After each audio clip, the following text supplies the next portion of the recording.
anything, let me know. Ready to roll, man. It has been established that Miles can't quite understand Nat's sign language yet, so one of you He's might have learning. to. Yeah. I might have to translate for her every once in a So while. me saying what is a perfectly logical response. I will say the only other thing I'll say is the other characters are all fairly well established, except for Miles. So if there's anything about him that is not mentioned in the notes that you want to do with him, go for it. Oh, okay. Let me take a look here. He's got 6 fingers on each hand. No, I don't know about that. No. But they're not his fingers. The extra ones are not his.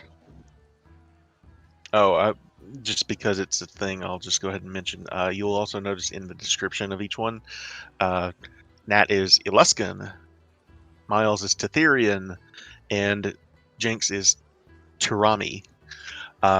Those are, in case nobody has been paying attention, it doesn't come up often, but those are ethnic groups in the Forgotten Realms. Racist. Exactly, yeah. I have never heard any of those words, I don't think. Me neither. There are several others. There's Chondathan, there's Mulan, there's a whole bunch of them. They're all from different regions of the world. These 3 happen to be fairly common in around this area. So There's other places of the world other than the Sword Coast? I don't believe you. most of them aren't named after places, actually, which is interesting. Eluskan, actually, Luskan is a thing, so Eluskan is typically further north than we are now, even. But enough of my stalling and jabbering. I'm gonna go ahead and get us started here.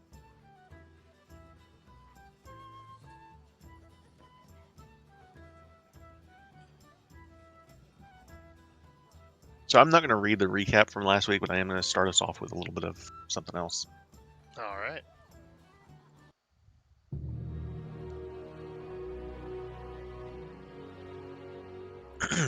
So, Nat, Jinx, Squidly, and Miles have been friends for the better part of 2 months now. As soon as Miles came to Troll Skull Alley with his parents, following right on the heels of the Uncommon as they went into Undermountain, they all made very fast friends. They welcomed Miles into their fold with open arms. Miles's parents, his mother works in the Troll Skull Manor at the Restless Tavern. She now basically runs the kitchen. And his father, Boral, is now one of the Fletchers at the Bent Nail, which is the local wood carving and carpenter shop.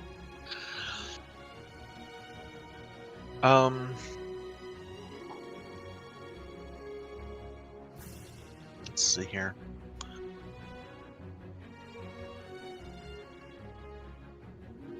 It's currently late in the first month of the year 1493. This is the month of Hammer, which is basically the middle of winter. The Uncommon have been gone for almost 2 months. No one has seen or heard anything from them. And people are starting to get a little concerned. But the 4 of you, excuse me, pretty confident that they'll be fine.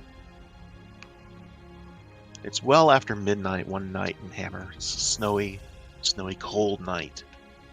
Well after midnight when you hear the screech of a cat and crashing of some cans in Troll Skull Alley that awakens both the urchins in their room at Troll Skull Manor, as well as Miles in the apartment just across the way.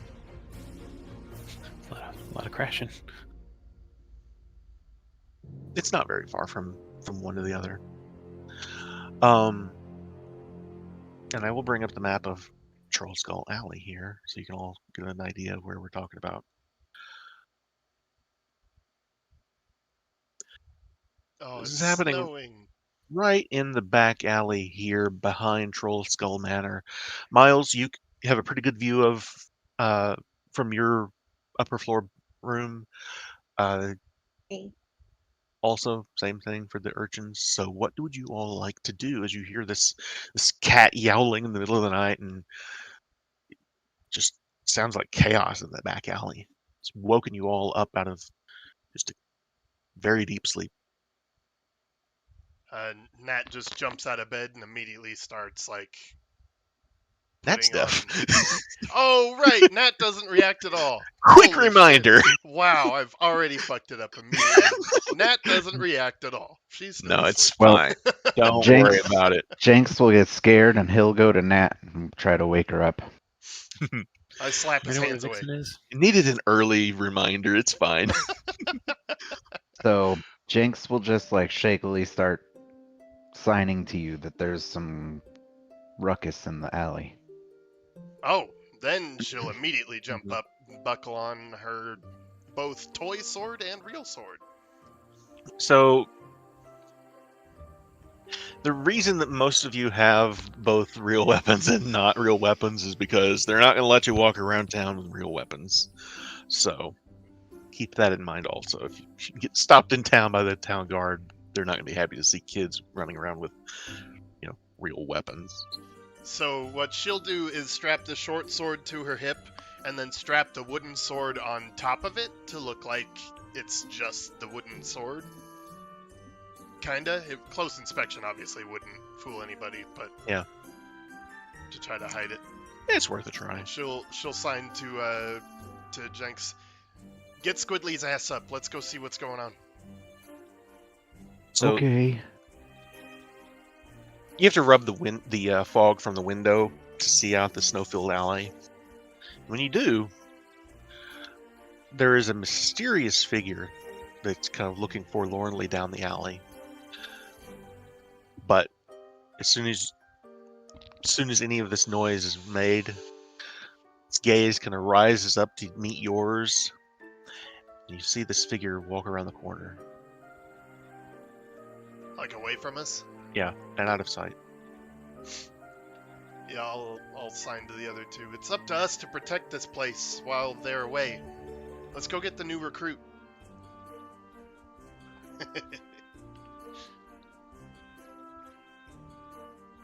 Still poking Squidly. I'm waiting to it. Did I know where Vixen was? Vixen typically sleeps right at the foot of your bed. And is she there? Yes. Okay, all right. So I'm gonna go ahead and wake up and kind of fuzzle her ears, see if she knows what's going on.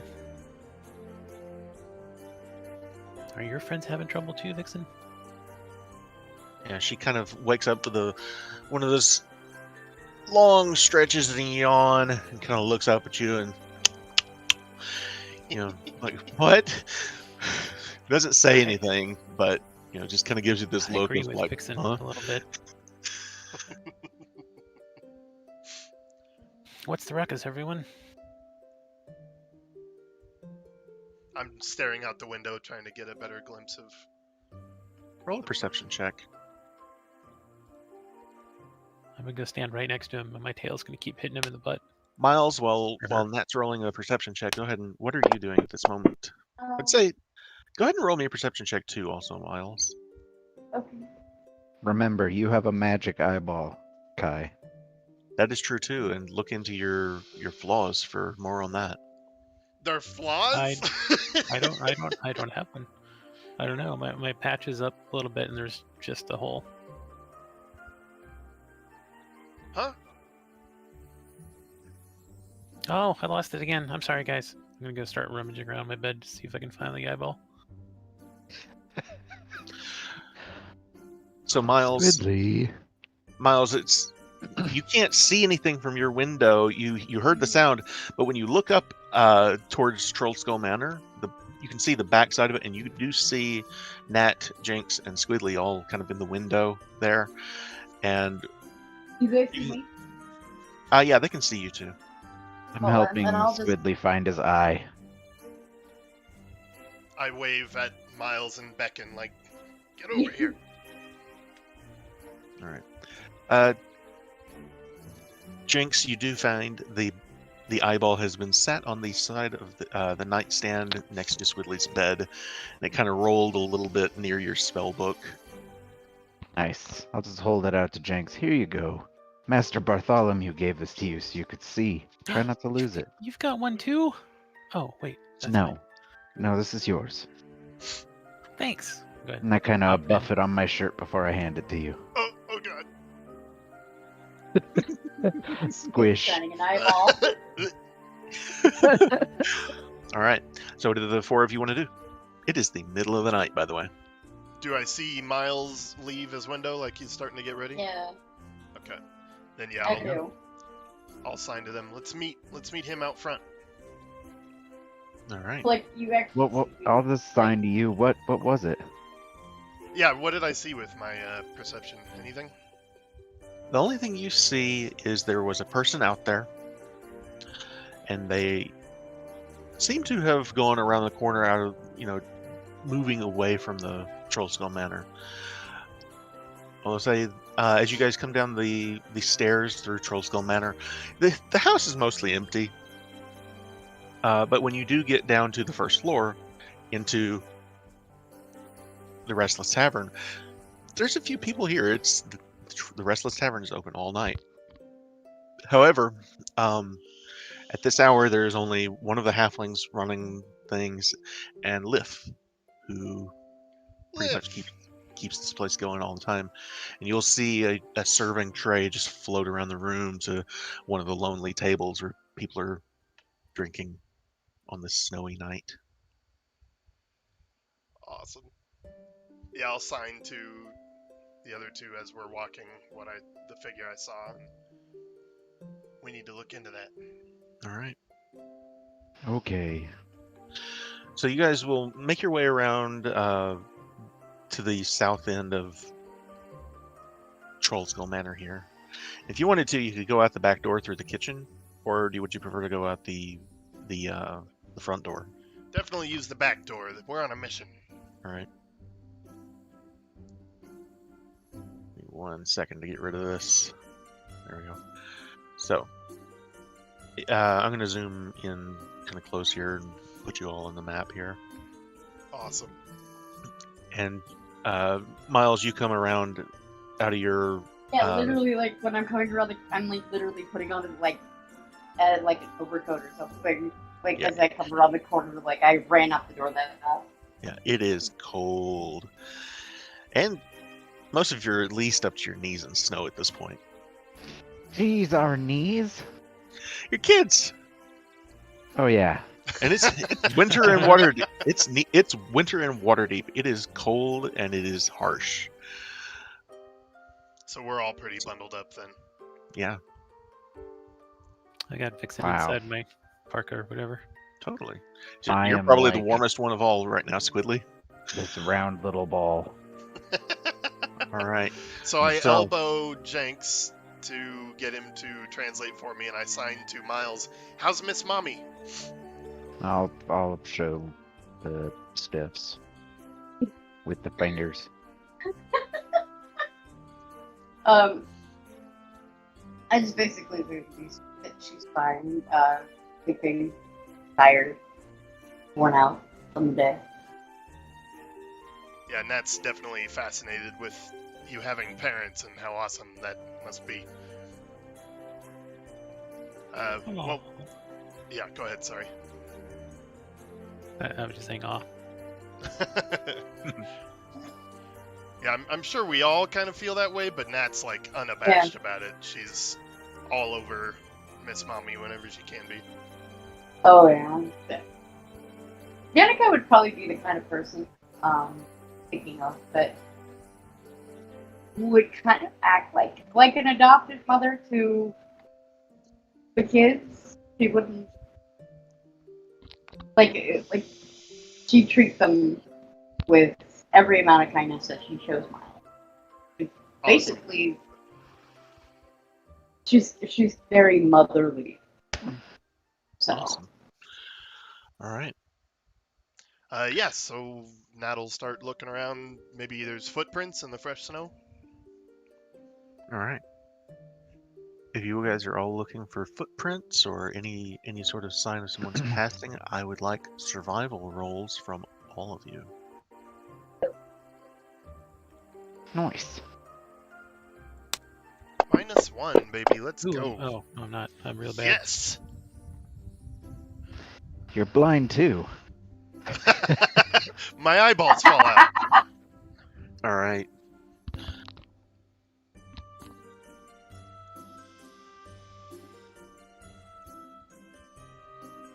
Nat, maybe it's just that just the snow is in the way, or what have you. But Sure. just looking around, you don't see any sign of anything at all.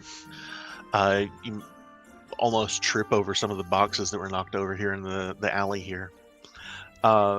Miles and Jinx, if you're following someone, there should be fresh tracks, and you don't see anything at all, and that strikes you as really weird. I kind of point in the direction. Was it around this corner that they went? No, it was the other way, this way, Oh, okay. I'll away from Troll Skull Manor. kind of point the others in that direction. That's where they went. I'm gonna give me 1 second to figure out how to give you. There you go. You should be able to move your tokens now. Cool. Sorry about that. All right. Everyone, as you move this way down the alley, give me a perception check. You're now approaching the back end of the bent nail.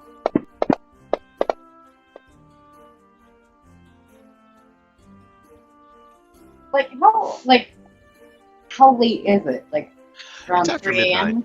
Not okay. quite 3 in the morning, closer to say 1. It's well past your bedtimes. Well, I'm trying to pick if Coral would be there to work.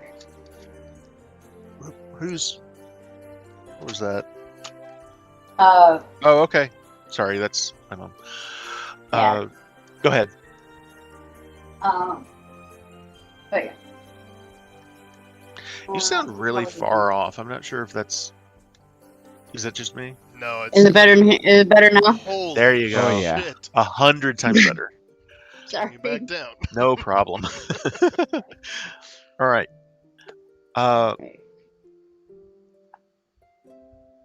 Okay.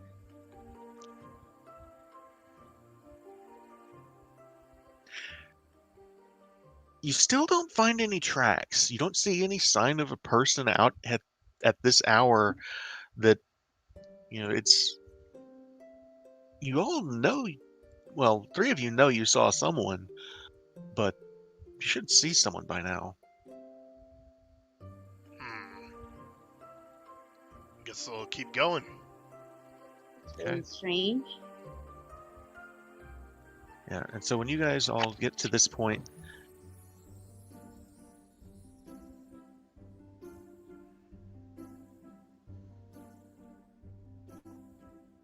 give me 1 second here. I've got notes.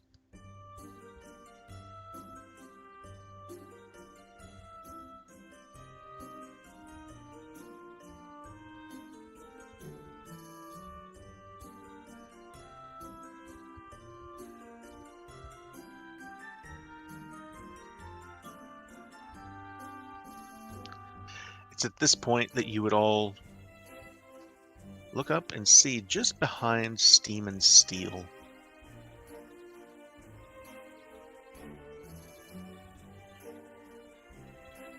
a figure that none of you have seen before, but is transparent. This ghostly figure looking back at you here in Troll Skull Alley. Looks like a pirate, maybe. Probably a dwarf, standing, and he's looking first away from you down the alley, and then his gaze slowly shifts and turns to you. And he gives you a soft nod, and a smile creeps across his face. And then he disappears.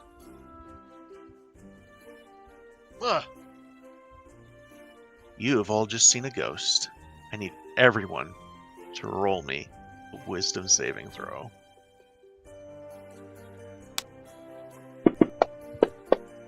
Yeah. Oh no. That's pretty terrifying, Ghost. Holy shit! Got a 1. Yeah, boy. Nat, you are the only one that is not quaking in fear right now. Oh. I'm just clutching owlbear. I'll walk up to the spot and kind of prod it with my wooden sword. Nothing. No hint that anyone was ever there. I'll look up, look around. Is there someone in a window looking down at us, maybe? No, at this point, the only person you see is there's someone in front of the bent nail that's coming around the corner that bundled up just like you are. Looks like maybe a little drunk or something, but someone just out late but other than that, you don't see anyone else. I do want to add something else. Sure. Todd did make a big point to his parents that Nat is to be considered a tutor that belongs, or not a tutor, a pupil that belongs to the House Amcathra. Mhm. So I feel like she would have, especially if she's got a weapon, like her trainers and Todd gave that to her. They consider her ready to use it. So she would have some kind of heraldry of House Amcathra on her. Like, to mark her. What do you think? Does that seem accurate? I would say there's something to mark as a ward of House Amcathra, sure. Yeah, exactly. Yeah, just a little bit of heraldry, like she's Yeah, claimed by the Amcathra. She's probably given a signet ring, or I would- also Oh wait, I'll wait. no, Sorry. go ahead. I also wanted to bring about that Boral would probably have taught Miles a little bit of survival, Mhm.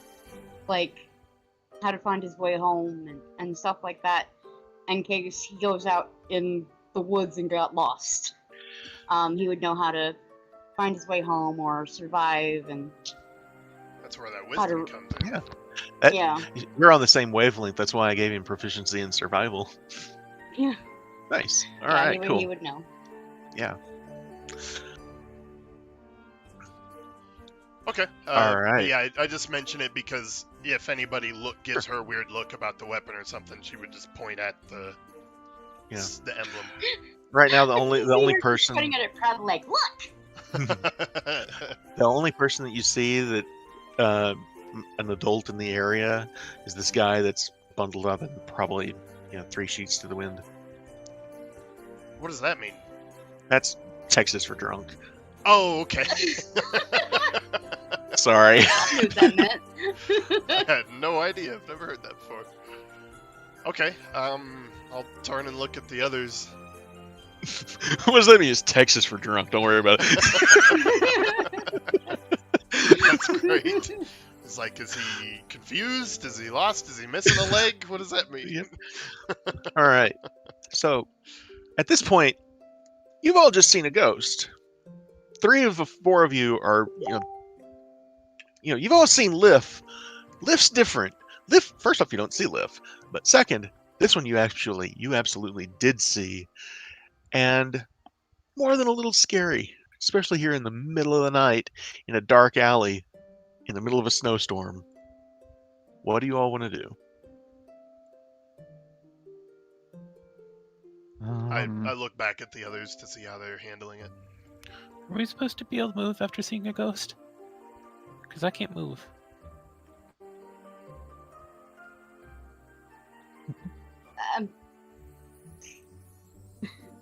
I see you're all affected the same too. I'm Yeah. getting cold, and that's not good. At this point, that guy, this drunk guy, comes waddling up, basically, and he looks at the 4 of you and he goes, "What are you kids doing out at this hour? You should still be in bed." And I just kind of look at Nat, and I look at Jenks, and I sign, do something. I kind of stand up straight and give the best salute that Nat has picked up around the Amcathra army and stuff. And just stare at him like trying to look official. Move on. He just kind of gives you this look, and he just says, "Who are you kids anyway? Where's your mother?" I'm gonna salute too as my tail makes a little snow angel behind me.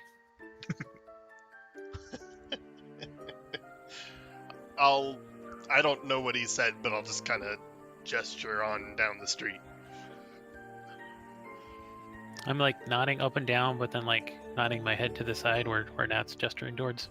Yeah, and he just kind of starts waving his arms at you guys. He says, "Go home, go. It's too cold to be out like this." Takes another swig of a bottle that's in his hand, and he keeps walking. Oh, that was close.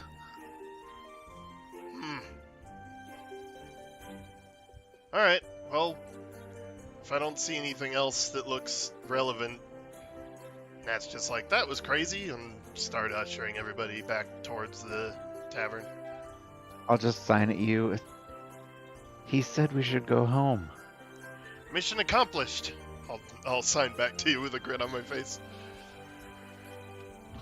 Okay, there wasn't anything there then. I guess not. Miles, you saw the ghost too, right? Yeah. That Okay. was scary. Also kind of cool. So He's friendly like Liv. Only ghosts I know are friendly like Liv, so maybe I shouldn't have been scared of it. That's fair. I'll poke Squidly in the side and sign Pansy. As we're walking back towards the inn. So Tavern. I will say it strikes you all that you do have class tomorrow. You have a teacher. Her name is Ulcoria Stone Marrow. She's a dwarf woman, a mage, which is of particular interest to Jinx. If there's anyone you might ask about ghosts, it might be her. Or that drunk guy. Seems full of wisdom. So what You you can Oh, ask so I'm gonna Fiora tomorrow. I think that's the only thing you smart about is boobs. She'll know things about ghosts.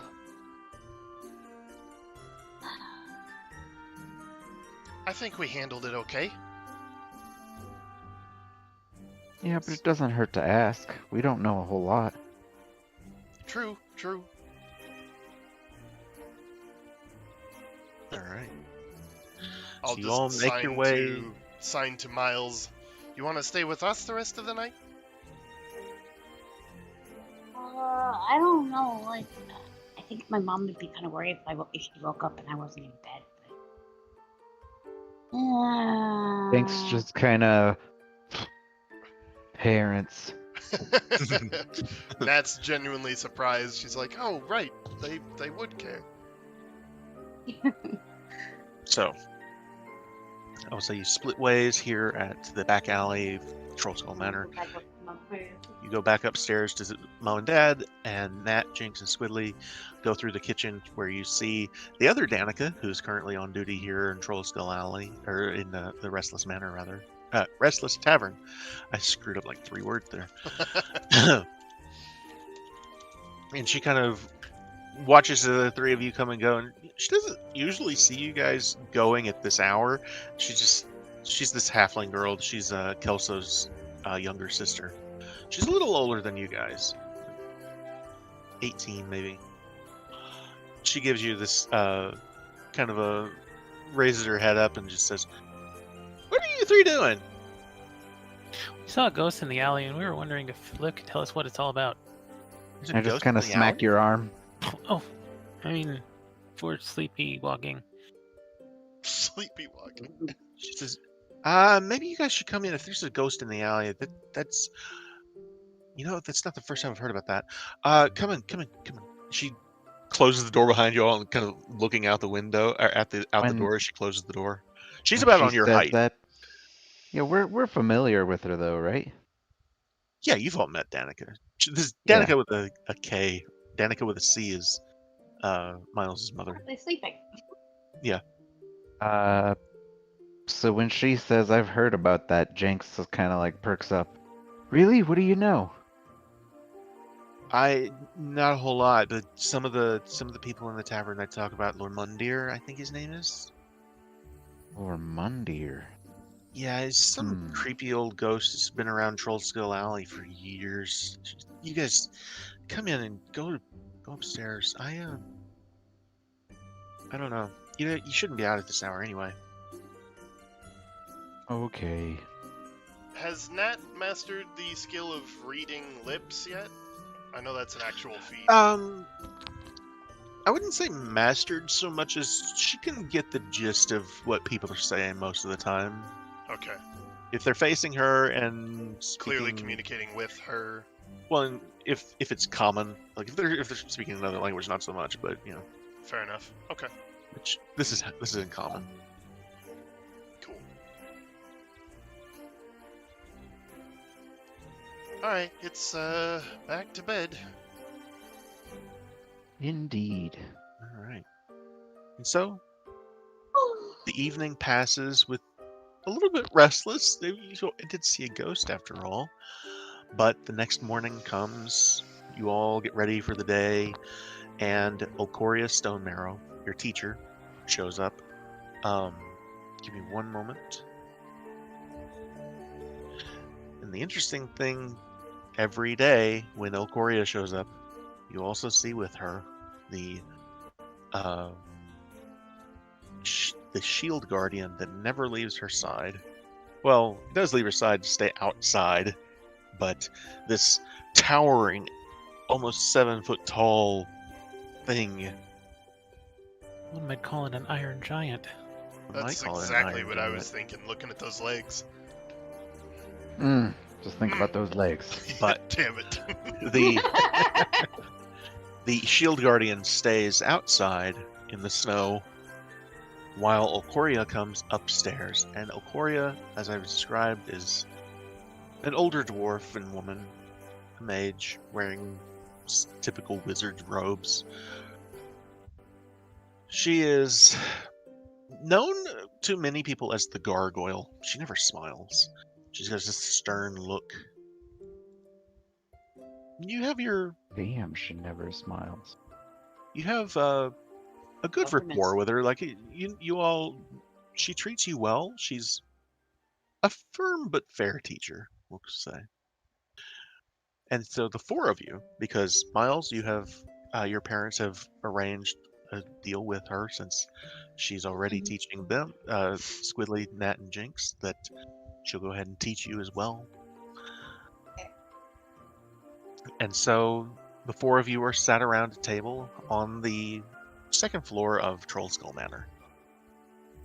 This is the room directly north of Todrins. I'm going to go ahead and bring up the map here of Trollskull Manor. I'm not going to put tokens on it because I don't need them, but basically,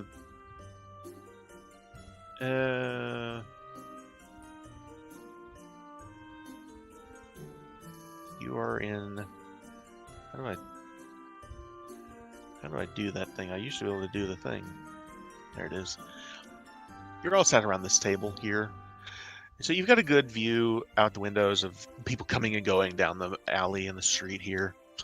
There's warm fire crackling in the fireplace. And she gives you your daily lessons of history and all.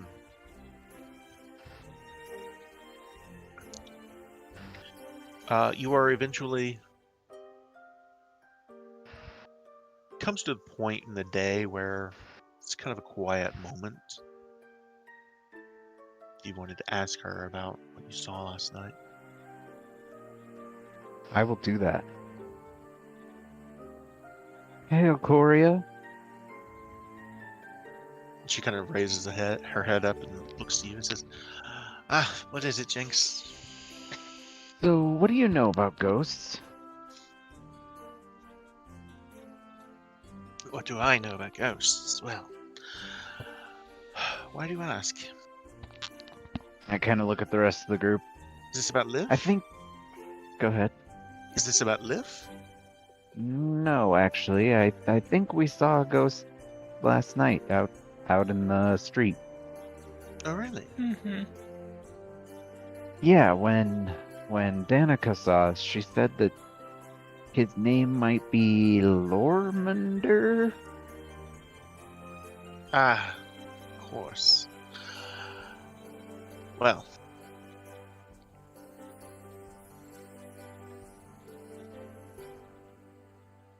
Give me 1 second here. I'm gonna put this in the chat so you can also Forgotten Realms names, guys. Get used to it. Normandir. Lormounder. She says, "Ah, yes, I'm familiar with this one."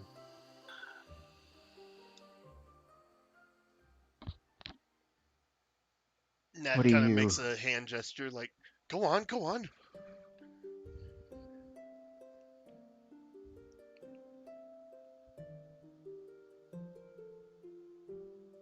Sorry, was that to me or to Jinx? To you.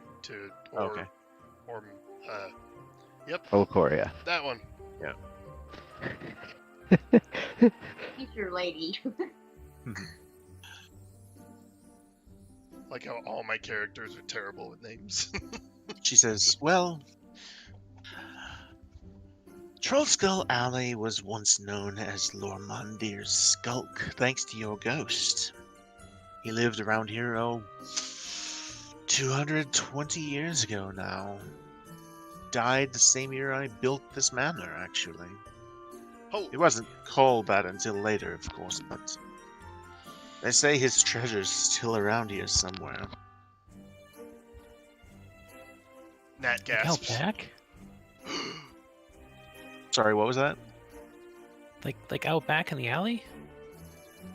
I think if it was in the alley, Squidly, someone would have found it by now, don't you? Maybe. I'm not very And good I at finding kinda- things. I kind of give you this look. Yeah, Squidly. I'll tell you what, since you're all so fascinated with this ghost, you can all do an essay on him for me. I'm not scared, I'm fascinated. Oh, Mm. And she kind of grins. She loves that groan. She goes, "Yes. I'm sure you can find someone around here to tell you the story of Lormandir. Goodness knows these people like to talk about their ghosts and their trolls and their everything.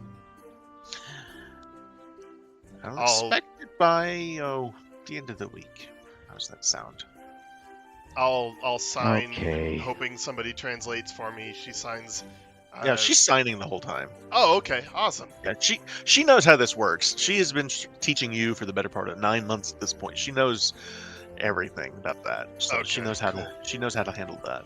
So Nat will sign back. He's related to the trolls. She just kind of gives a soft laugh and she says, "That's for you to find out." If you already know, why do we need to find it? Exactly. I already know. But you don't. And I want you to find out. I'll just nod.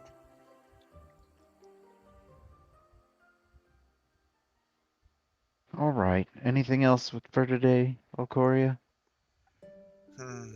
Do stay out of trouble. I've already heard from Danica that you were out way, way past your bedtimes last night. Obviously chasing your little ghost, but I'll let it slide this time. Thanks, Volcoria. I make big old puppy eyes. And I mean it, stay out of trouble. Anything that you do comes back on me, so stay out of trouble. She looks at Squidly as she says that. She says, "Out of trouble." I mean, I'll try. Squidly, where's your eye? It's right here, and I flip open my empty patch. Oh no.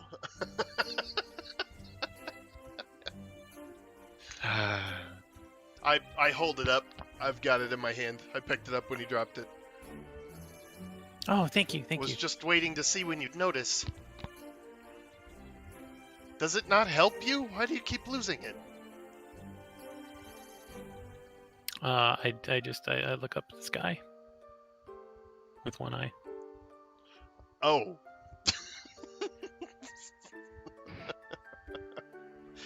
Must not be used to it yet. Well, I'm sure there's someone that you can ask about Lomandir, or perhaps the Bookworm's treasure. I'm sure you'll figure something out. But that concludes our lessons for today. You're free to go about. Have a good day. Thanks, Okoria. Thanks, teacher. Come on, let's go ask people about Lormandir. As we're headed down the stairs, I'll sign back to Jinx. Let's start with Gabby, the new girl. All right. She's interesting.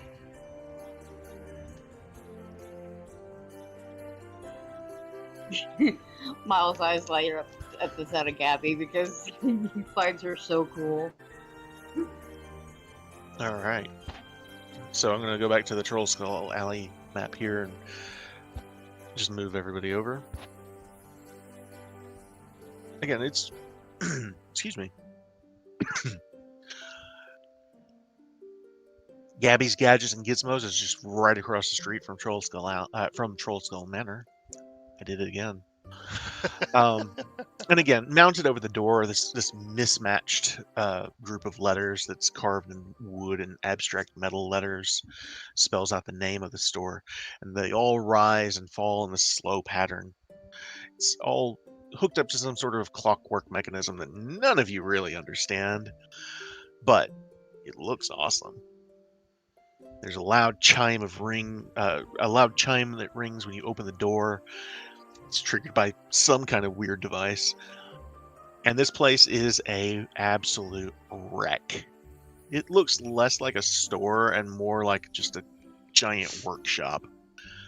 And right now, all you can hear is just the overwhelming sound of hammering, and somewhere in the back, just metal on metal. Bang, bang, bang, bang.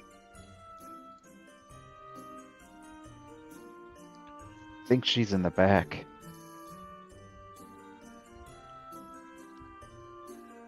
I'll pick up something heavy on a shelf nearby and clang it on the shelf a few times.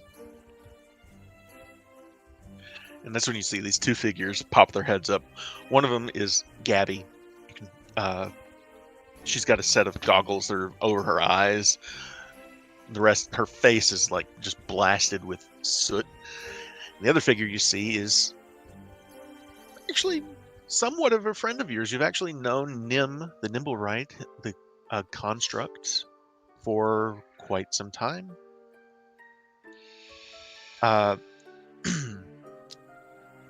You guys were actually really surprised when you first met Nim, and Nim knew sign language.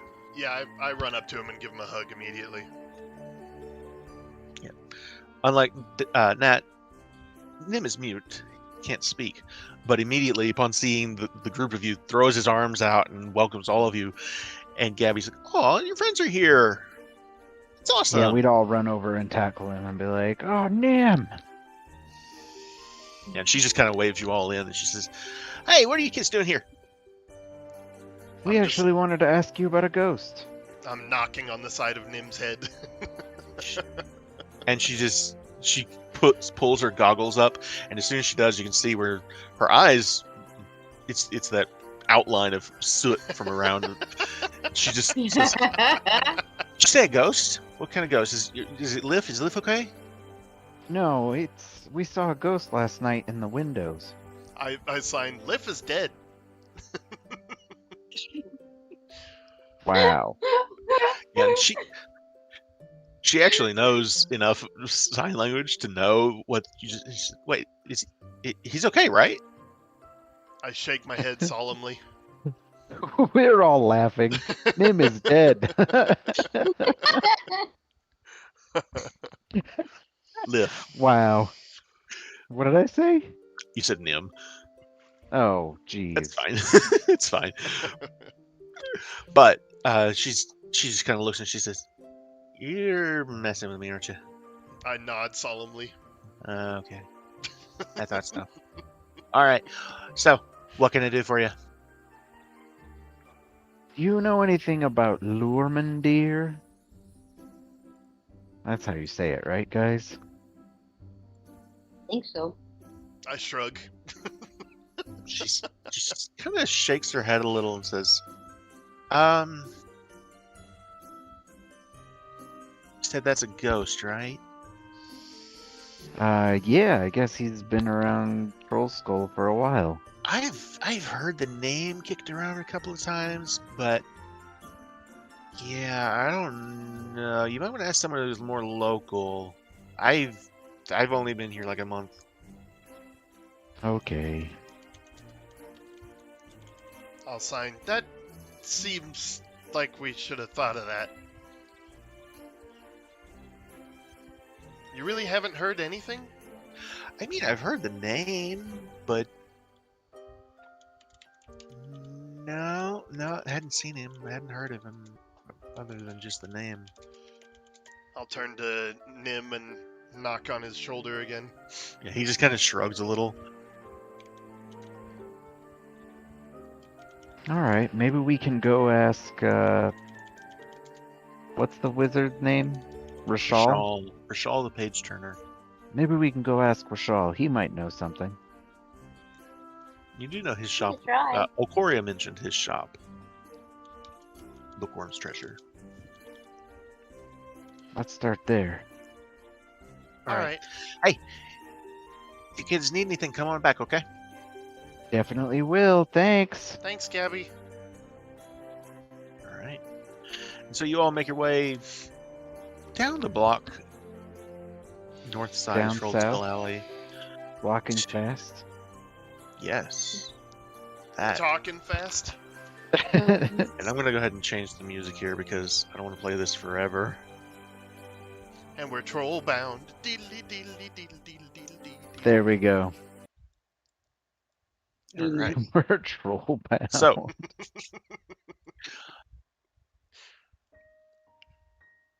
the front of Bookworm's Treasure is adorned with a charming sign of a gold dragon curled around a treasure hoard of books and scrolls. The inside is decorated with beautiful hardwood floors, and the earthy scent of old books fills the air. This place is so strange, though. As you all enter the building, you all know, you would notice it is strangely bigger on the inside than it is on the outside. Oh, that's right. Why But is it this is- familiar? What's this song from? Undertale. Yeah! That's right! But it is wall-to-wall books and bookshelves and stacks of books. And there are people coming in and out, and you see a couple of, look like maybe an apprentice wizard who has some kind of new spell that they're eager to try out. And in the back, you see a gold dragonborn who's also wearing, much like Okoria's wizardly robes. And he looks up from his books in the back and welcomes you in. He says, "Hi, welcome. How can I help you kids today?" I'm gonna push Squidly forward. He's got these pair of spectacles on his snout here that he kind of pushes up. He goes,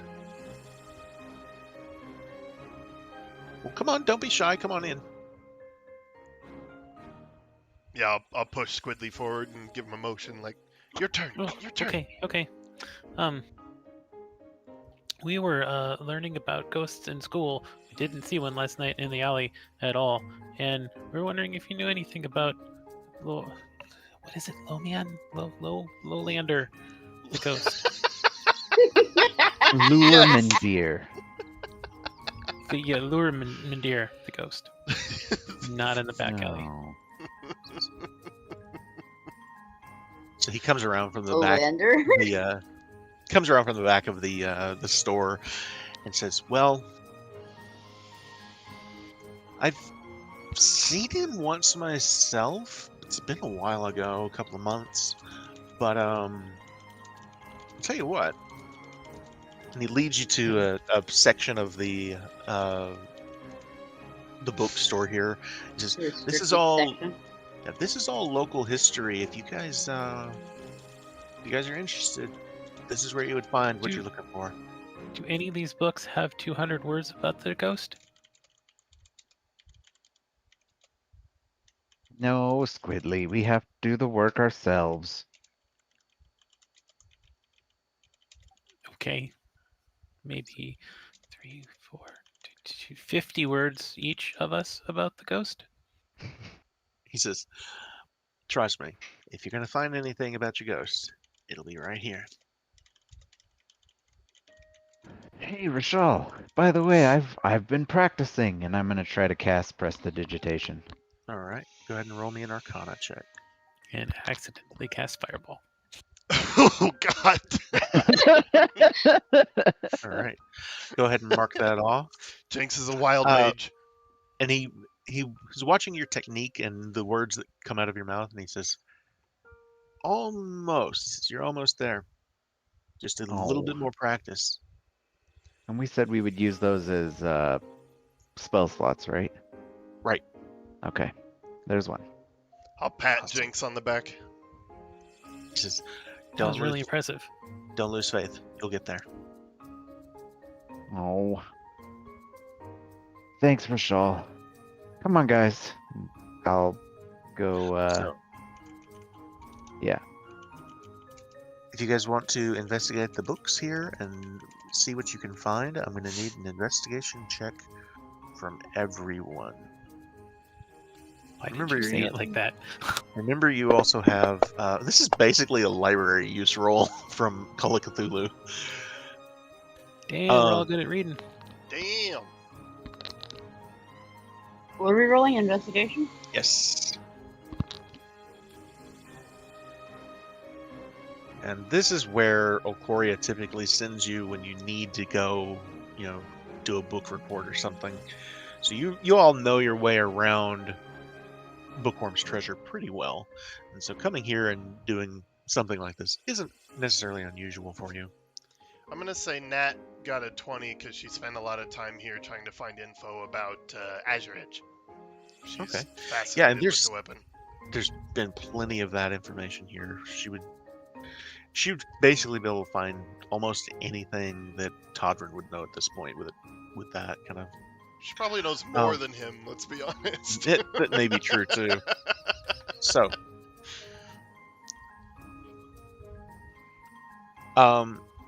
if you're keeping notes, you may want to take this.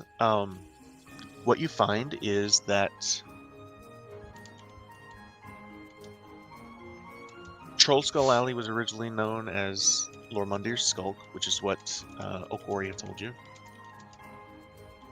Lormundir was an unsavory local smuggler. He owned many properties here on Troll Skull Alley, and he rented them out.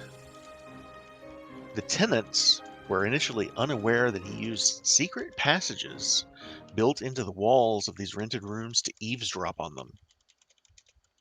They later learned the truth. They later learned the truth when he died in one of the secret passages and was later found by his reek. Yes. Smell of decay in the walls. And the tales of haunting throughout Troll Skull Alley have been present ever since, and more so recently since the uncommon since the Trolltide slaughter seemed to have brought about more ghost activity. There was not too long ago, just say 9 months or so, there were 3 ghostly trolls that the uncommon had to deal with. You were all, or Miles, you weren't present at the time, but the 3 of you, Nat, Jinx, and Squidly, you guys remember Trolltide slaughter. You had to stay with Fala Lafalier and members of the Harpers as they fought off these trolls while the uncommon were busy handling them closer to Troll Skull Manor. don't know if you guys remember that or not. That's been a while ago. Yeah. Vaguely. Right. So gist of it is that he had secret passages in most of the buildings in Troll Skull Alley. Maybe not most, but some. Some many. of them. And how thoroughly have they been explored since? You don't find anything specifically on how thoroughly that has been. There's certainly people you can ask, though. Does it mention which buildings? Not specifically here. Man. Okay. We'll say that when Rishal overhears you asking those sorts of questions, he says, Overseas? well, yeah. And that's another thing. Jesus That Christ. he's another one that would probably have gone to the effort of learning that. Aw, Yeah. that's awesome. Nat's lucky. He yeah. He says in sign language and common. The only person I know that might know anything about those secret passages would be Tally, the carpenter. He kind of nods to Miles. He says, "Your dad works for him." Oh, okay.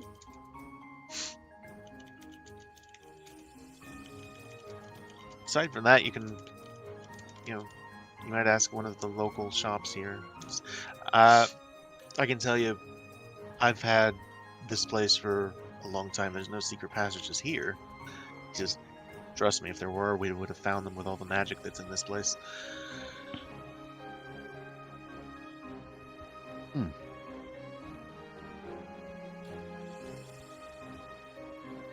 Well then, Right, well, let's let's go talk to the carpenter. Yeah. All right. And so you all make your way back down Troll Skull Alley in the snow and the cold. Again, it's middle of winter. You're coming up on the midwinter holiday, and it's about the point where you get to this area here. You're moving across in front of Troll Skull Manor here. Give me 1 second here. While you're getting ready, I want to poke Miles in the side and point at Falala's shop. And when I start to sign her name phonetically, Fa-la, the la sign, I just bounce it. La, la, la, la, la, la, la, la, la. And it's right about that moment. Give me 1 second here. I think As- Nat is skipping again. As Nat is doing that, I need all three of you to roll dexterity saving throws as a volley of snowballs are thrown in your direction. Dexterity No saving problem. throws. Nice. Oh, Ooh, problem. it perfectly matches what I was All doing. right. Yep. All four of you just get pelted by snowballs. And you all look up and you see there are 3 other kids, all members of House Growlhund. You all know House Growlhund was recently disgraced. And they have they're bullies. And they've been picking on you guys for every time they see you. And you just hear one of them shout, "Gunner Snipes!" as they start to throw more snowballs. Everyone, if you look in your inventory, you will now find snowballs. That is your wait and see item. Yay! Oh. I need everyone to roll initiative. Yeah. Epic snowball fight. Give me 1 second to get all these in. I love it. I love it. I love it. Hey, Wow, hey, we Miles. are a Fa team. la la la la. Exactly. And it should appear in your if you double click the not carried next to them, they will appear in your actions tab. So just make that go to carried. It'll appear as a little T-shirt. You mean equipped? Cold damage. Awesome. Yes, they do cold damage. Nice. Death by snowball. Quick. There you go. Like I said, you should see them in your actions tab on the combat tracker, or not the combat tracker, the character sheet. That's what I'm looking for.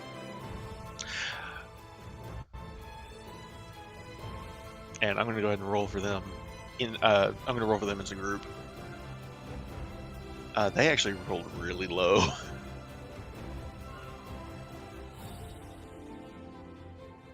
All right. Can you set Vixen to mine? Oh yeah, sure. 19.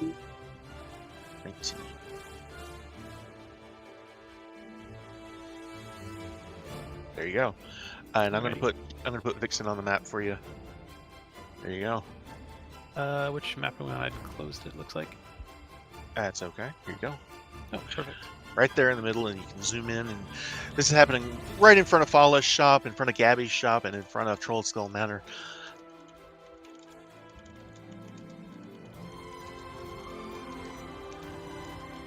Okay, I am going to. Are we ready? They all look like Yes. we're all happy, and they just look like their life stuff. Yeah, I made these with Crusader Kings 3. Nice. Awesome. Well, young Lord Edgar and his pretty hair is going to be the first one to go down. He does have pretty hair. What the hell?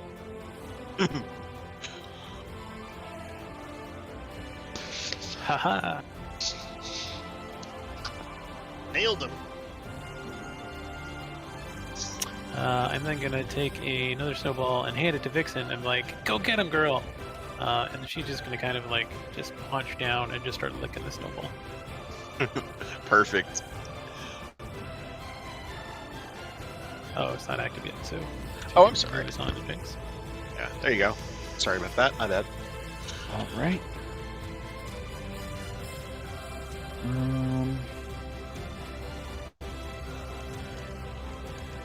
I'm gonna go ahead and try to throw a snowball at Edgar as well.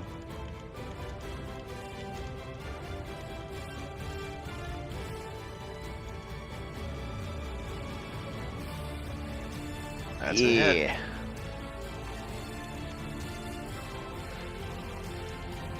Wow. Right in the face. You knock him on his ass. Nice. I'm actually Good gonna job. I'm gonna knock him prone for that. So yeah, he is now knocked prone, and any attempt to throw a snowball at him from this angle will be at disadvantage though. But he is currently on his butt. Good shot. And then I'll kind of waddle around the corner.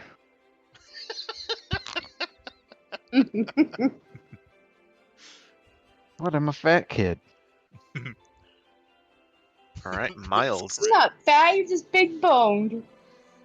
No, I'm fat. I think big bones would be more of an issue.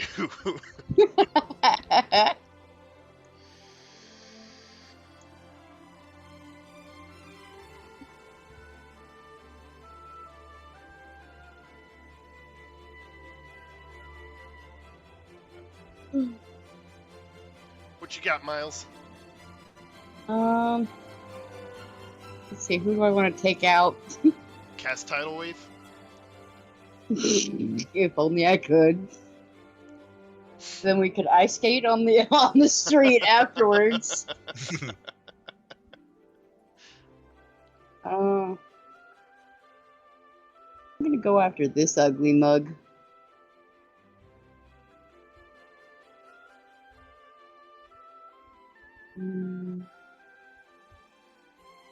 Okay.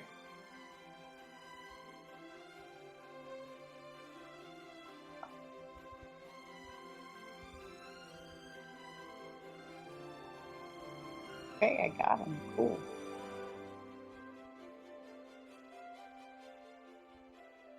Wounded. All right. Or like his pride.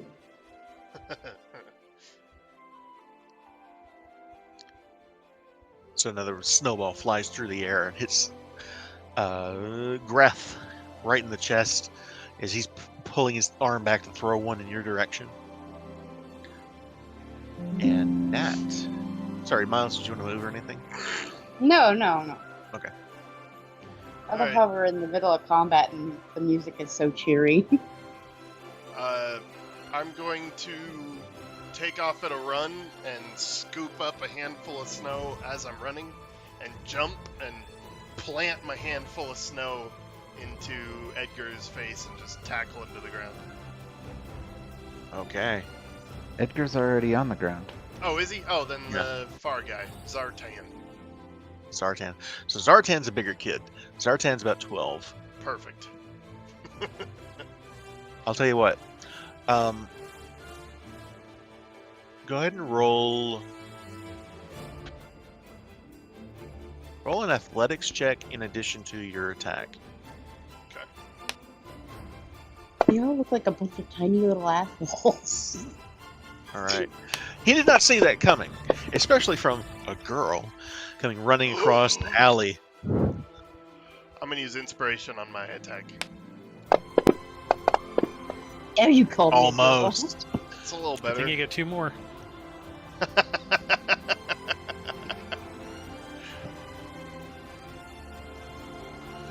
So he goes prone, but I don't quite get him with as He- much of the snow as I wanted. He will go prone. Go ahead and roll the damage on it too.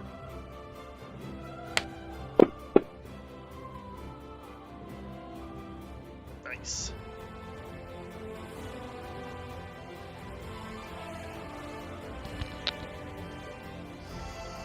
Especially from a girl. How dare you? I'm going to move the dog to the bottom of the initiative here, just so that they can give it orders, because that was how that was intended. It's basically the same thing as Squidly. It's an animal companion. Oh boy. All right. Let's see. Anything else? That's me. All right. Edgar's gonna stand up, kind of licking his wounds. Pulls back an arm to throw his own snowball. 19 to Squidly. I mean, it's gonna hit. 3 points of damage to Squidly. Oof. And as he's scooping up more snow, he's going to run this way to take cover behind the building here. Greth, seeing you come across the alley, not even giving a shit that you're a girl, doesn't even bother with the snow and goes straight to fisticuffs. Bless you. Thank you. Was that a sneeze? Yeah. All right. Damn. Does a 13 hit you? All right. It did have quite a few syllables for a sneeze. So you all watch as a snowball fight suddenly turns very violent as Greth starts hitting that. Oh, hell nah. You take 2 points damage from his fists. Oh, Fucking kill him. Nat's getting fisted. Oh my god. Really? Oh Wow. my god. Wow. If that kid could hear, she'd be very upset with you right now. She'd get over it. All right. Hard to hear being played like a puppet. Zartan is going to try and stand up, Yes, Kai. and he is going to roll a 16 to try and push you over into the snow. So I need a contested strength check or strength or dexterity from you, Nat. Athletics, maybe. Natural 20. All right. Holy Nice. smokes, +4, so 24. Nice. Brilliant. So yeah, you see this guy, 12-year-old kid trying to push down an 11-year-old girl and doesn't manage to do it even in the slick snow. And then you just see him look to the dog and just say, "Get him!"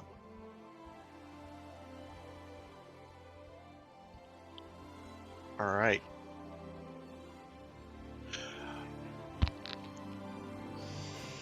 The dog is going to try and bite you.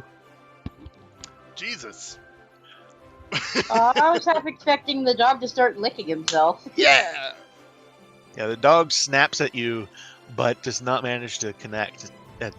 With you struggling with both Greth and Zartan, the dog is just kind of like watching and like, what the hell do you mean, get her? And then we will come back up to the top of the round with you, Squidly. As Edgar was running around the corner, I'm gonna growl at him in Infernal. Holy shit. And then I'm gonna run over to just off join Jinx Squiggly. and try and get a better angle. All right, roll an intimidation check. At disadvantage because his family are devil worshippers. Nice. Oh, I know that language. We say it every time. Oh, drop a Wow. nat 20, dude. Oh. Big oof. 35 feet, still within range. Yeah, sure. Probably not. Oh, it's sure. it's actually medium range. That's disadvantage, right? I mean, you can throw it before you get there. Either way, it's gonna hit. Worked. Bingo. Yeah, another one right into this the chest. Oops. What was that?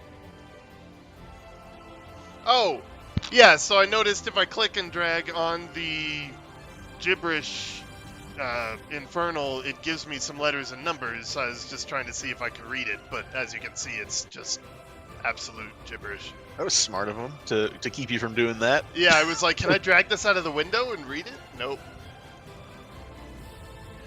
I'm surprised that actually doesn't work. Cool. Secret messages are Did you want secret Vixen to do anything, Squidly? Oh yeah, she's gonna follow me as I tell her to attack Edgar. So she doesn't go after Completely, him. completely Yeah. ignores me. She's just bounding through the snow, and you guys, the snow here's deep enough that she's literally jumping to keep up. All right, Jinx, it is your turn. And you see not one but two of these boys are hitting Nat. Like, it's not even snowballs now.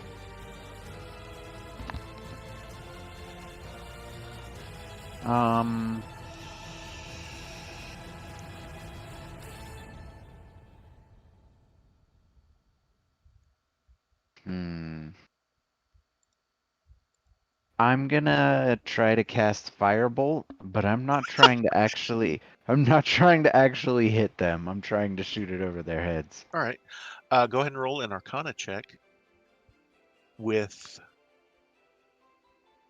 I would say, for the intimidation, it'll be with advantage.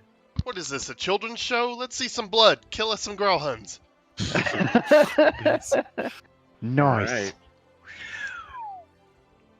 So Jinx, it doesn't work, but you can almost see it. There's just a moment where you can see the firebolt in your hands, and it's just enough to catch you off guard and to make you stop.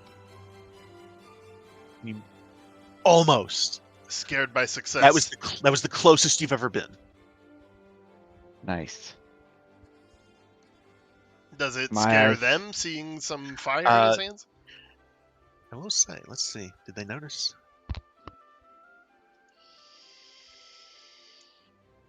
That was a 4. You definitely see a look in Edgar's eyes where he's kind of looking to the others and he goes, "Hey guys!" Miles, it's your turn.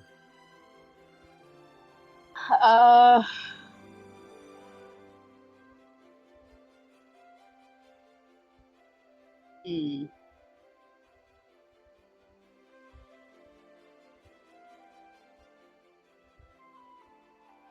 I Can't stop watching Alright, that GIF you posted of the fox. You can see right before it hits the snow, it tucks its ears back so it's all streamlined into the snow. Yep. Beautiful. Sorry. They are beautiful animals. I'm gonna probably try to tackle Mr. Fivehead here.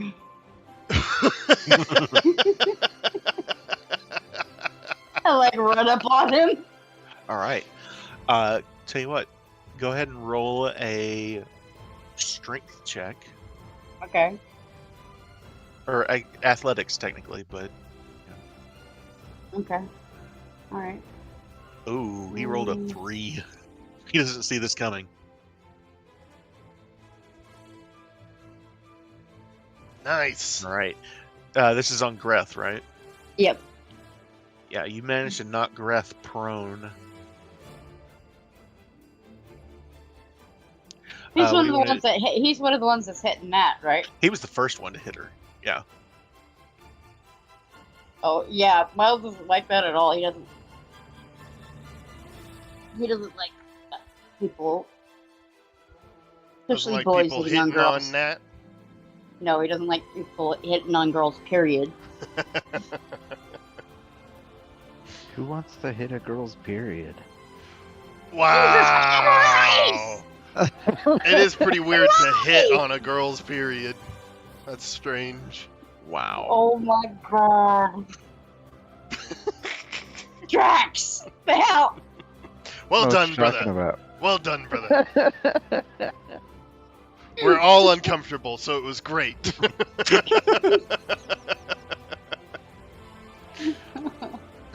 All right. Yeah. Anything else on your turn, Miles?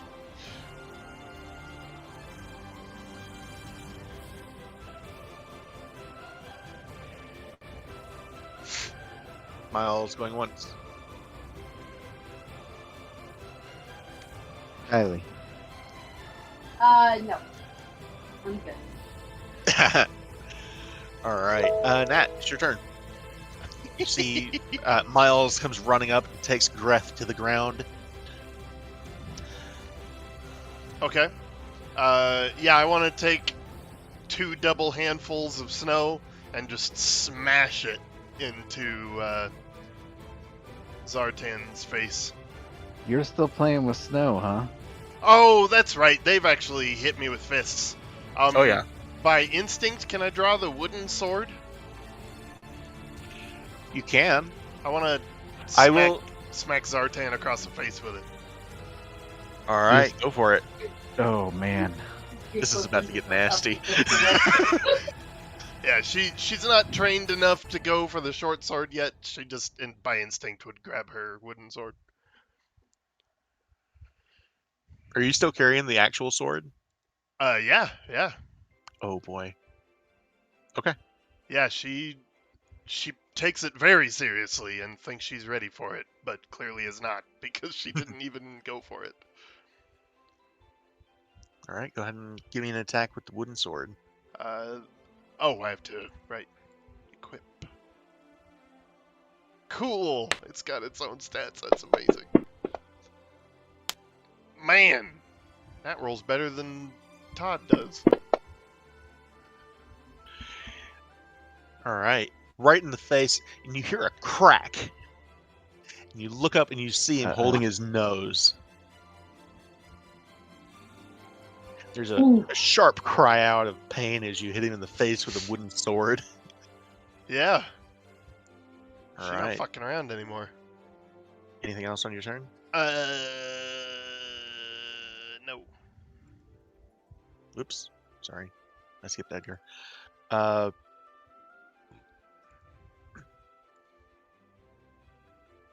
Very much distracted by what he just saw from Jinx. He's going to try and throw a snowball at Jinx.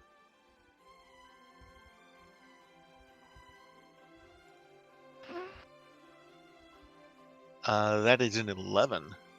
Jinx, does that hit your armor class? No.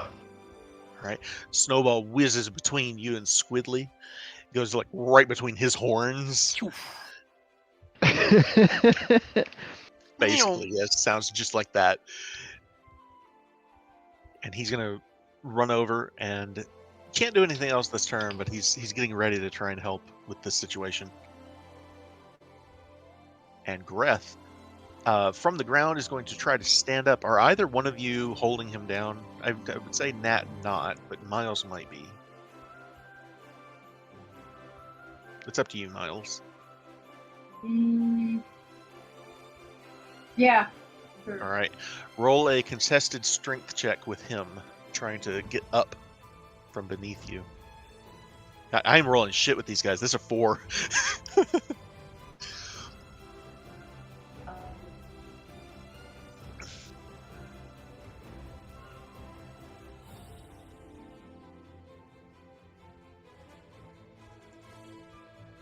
Strength check? Yes.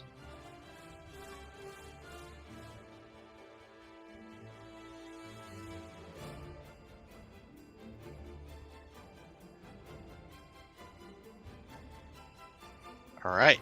You managed to keep Greth on the ground, but he is going to try and I'm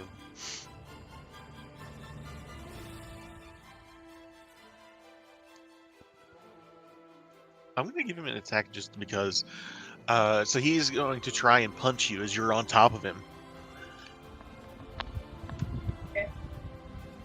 That is a natural 20. Damn it. For 6 points of damage to Miles. Miles, you get a fist right in the face. Now your nose is bleeding too. Okay. And you guys, this is getting really bad at this point, you see. And Zartan. I'm surprised that nobody's in the alley. Like, oh look, a bunch of kids. Oh, that's the thing. There are people that are watching at this point, and you're starting to draw a bit of a crowd. That people are like, wait, should we stop them? Oh boy. Zartan is going to. Zartan pulls a dagger. Oh! Oh boy. Oh, now it's getting serious. Escalation. He takes a swing at you with his dagger, and he misses with a natural 1. You manage to deflect the blade with your wooden sword.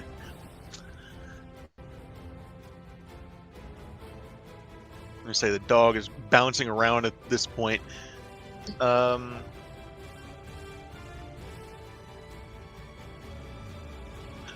6 with the dog. The dog keeps snapping at you, but isn't nearly the threat that apparently they thought the dog would be.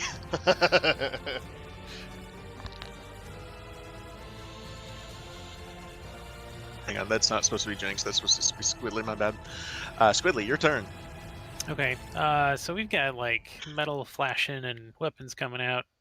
So I think it's time to pull out the short bow. Now I'd taken, I believe it was Nat who had put like the sword and the wooden sword over it.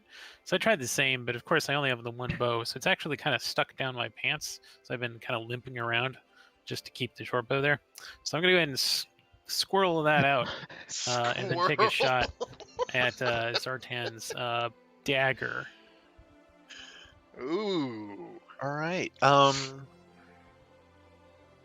ahead and take the shot. I'm going to give you advantage on this because that's very cool. So consider this a bonus inspiration. Nice. Kid's a hell of a shot. Why did I roll 2? Oh, sneak attack. That's right. Because he had advantage on the attack. So He did not see that coming at all. Are you using your actual arrows or toy arrows? it's something I had in a quiver. It just says arrow. You So could roll for it, using, maybe? You're using actual arrows. Oh, shit. I've got the wooden sword, but that's the only Yeah. kind of wooden thing. Yeah. Everything else looked real. These So are the same kind of arrows he shot a troll with earlier this year. Awesome. And it's at this I remember point, that. It's at this point you start hearing screaming coming from the alley as an arrow flies through the air and through the hand of Zartan. The dagger goes off into the deflected off and flies off into a snow pile somewhere. And he currently has an arrow in his hand. Ooh. And you just hear screaming from him and from people watching. God, this got worse than I ever thought it would. Really? Whitley's got this big ass grin. Bitch, get out of my goddamn alley. And that's exactly what it looks like he's about to do. At this point, you can see the fight is now out of Zartan. He's turning to run. Anything for Vixen? Medic!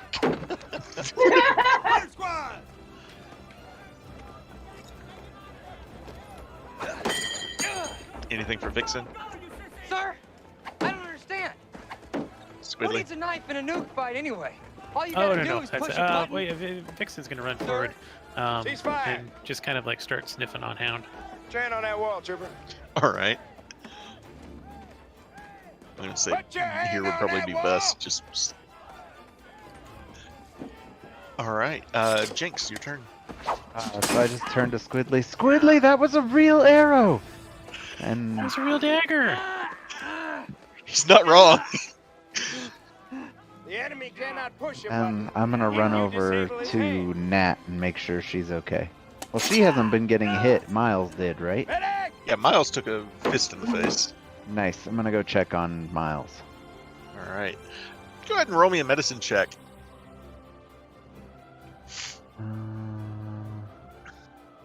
I'm used to the skills that I use being proficient, so I'm like, I don't have that. All right.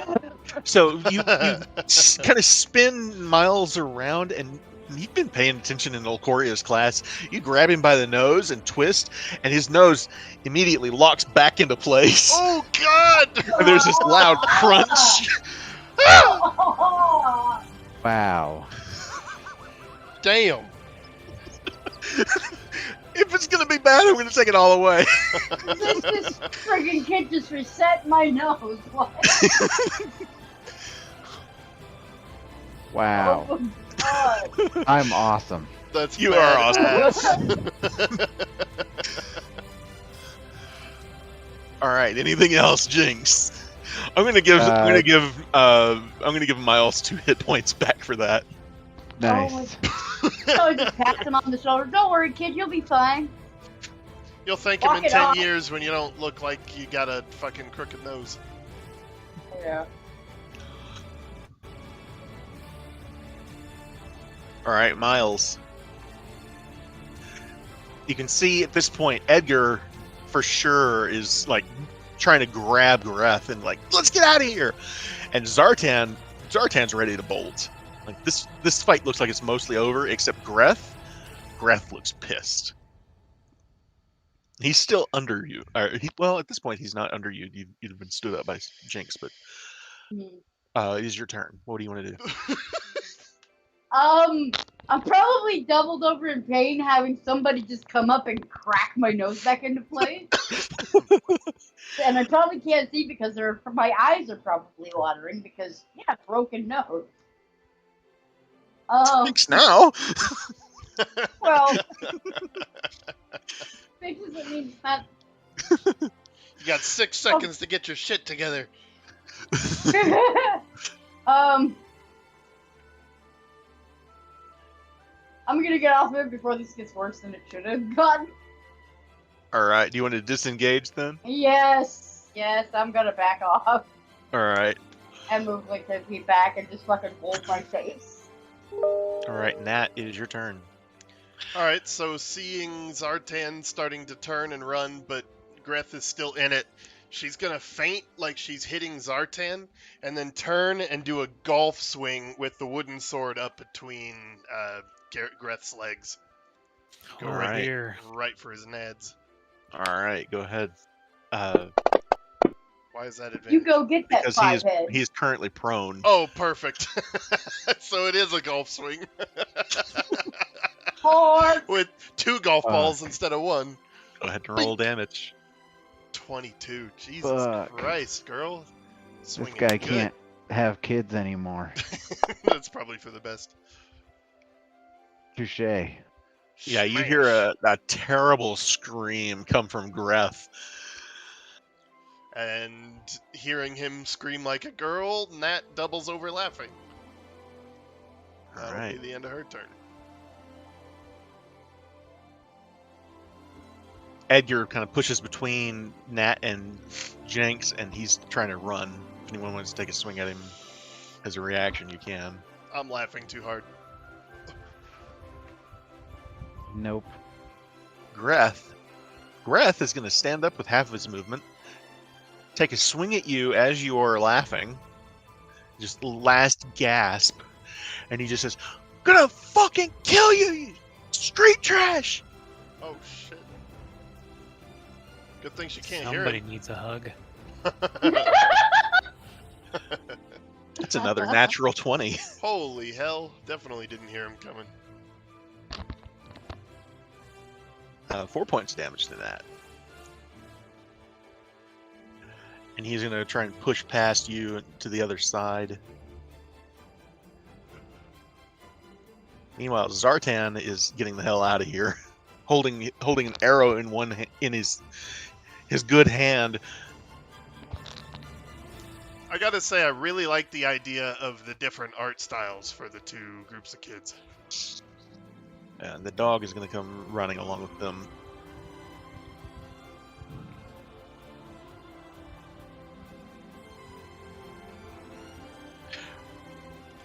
All right, Squidly. So Edgar and Zartan are like booking it, right? Yeah, they're running. Can I try and trip them up? Sure. So I'm just gonna go there and just kind of like use my short bow to kind of get in their legs. All right. Give me a Acrobatics. sure. It's a natural 2 for the first one, Yay! and a I natural 1. I swear to God, I am rolling so bad with these guys. I've had Or 2 natural so 20s good. and like 3 natural 1s. So yeah, both of them end up tumbling one over the other, flat to their faces. I'm gonna then lay down, rolling around, laughing as Vixen comes over to see what's up. Dixon just starts humping Zartan's leg. Oh, that's unfortunate, but okay. That is unfortunate. Not unexpected. All right, Adding Jinx. insult to injury. Good training paid off. Jinx, it's your turn. I'm gonna run away from Greth.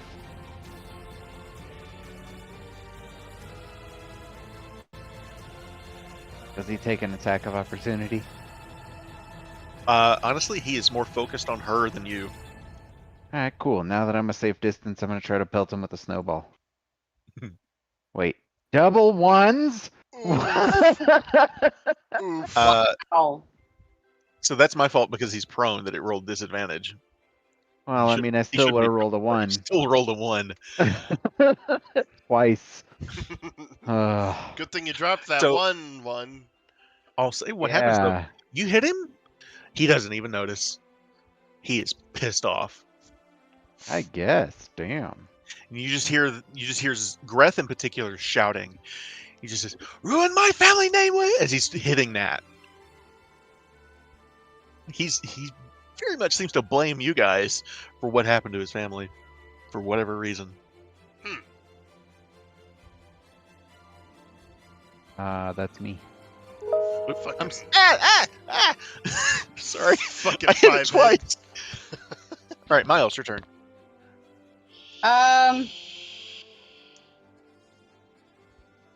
seeing that he just won't quit. Oh god, I don't want to do that because yeah, I would kill him if I shot an arrow and tried to miss him just to spook him. I'm gonna tackle him again, or at least try to.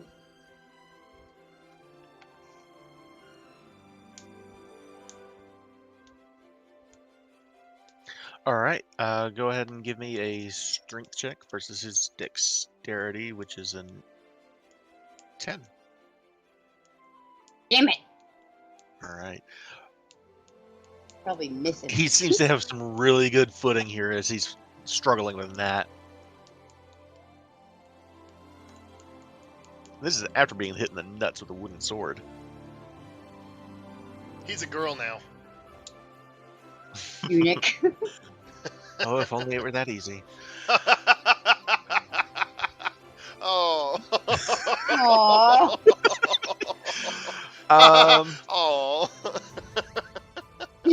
Anything else on your turn, Miles? Nope, we're good.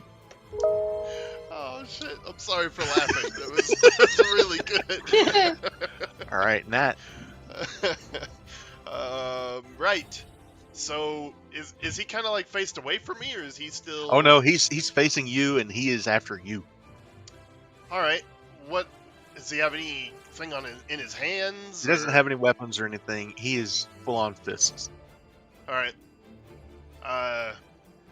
She's Here. going If you remember, he's the one that escalated this in the first place to fisticuffs. right.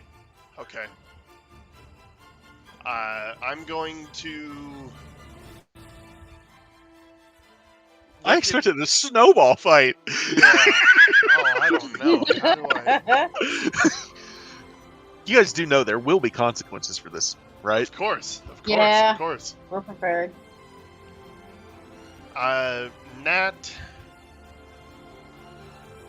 Nat's gonna look at him, stand up straight to her full height, toss the wooden sword over her shoulder, and just raise her fists and go in to punch him like he's been punching her. All right. So you spent about 2 weeks or so with Esvale Rajnar, and she did some combat training with you. Just it was kind of play for fun, but she showed you some self-defense stuff that Todrin hadn't shown you, Yeah. including the nut kick. Yeah. Yes. What in Like, doubt, go for the Esvale, ball. Esvale doesn't fight fair. You got the impression real quick. And Yeah, you learned a she's few got lessons spunk. from her. She got spunk. So go ahead and give me an attack with advantage. Yeah, baby.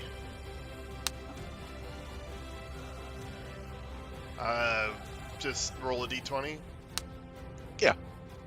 We'll include your strength with it. 7. He's doing a really good job of dodging.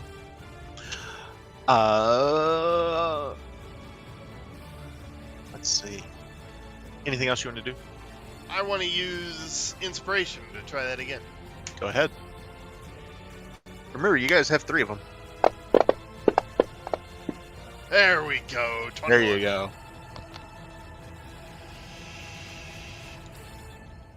So it's just 1 plus my strength, right? So 3 Well, I was damage. rolling d4s for punches, so go ahead and roll a d4 plus your... Holy shit.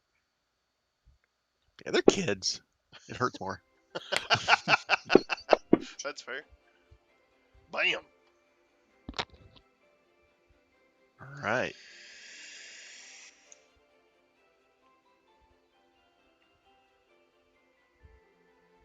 Anything else? That's it. All right. All right. Edgar is going to use half of his movement to stand up, and 1, 2, 3. Greth. Greth is going to try and grab Nat by the scruff, basically, and try and throw her towards Miles, like into Miles. So I need a contested his strength versus your dex. And that was a 19 total. Holy hell. All right. So yeah, he throws, just grabs her and pushes her into you, Miles. I need both of you to make an dexterity save. He's trying to knock you both over.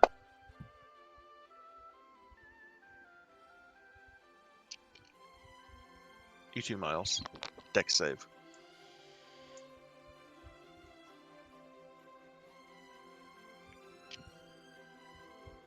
14's enough. Awesome. Miles. Okay. um. Dexterity saving throw. Oh, see. I was like, okay. It's on the main sheet.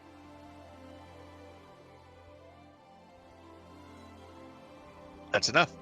So both of you, despite the attempt, he does manage to grab you and kind of shove you into Miles, but even despite the snow, you both do manage to remain standing. Cool. All right, and Zartan's going to use half his movement. He's going to stand 1, 2, 3. The dog is going to... The dog turns around and just barking at you guys.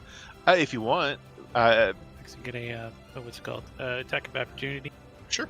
Attack of opportunity. I will say I'm not going to knock anyone out here. I'm just going to...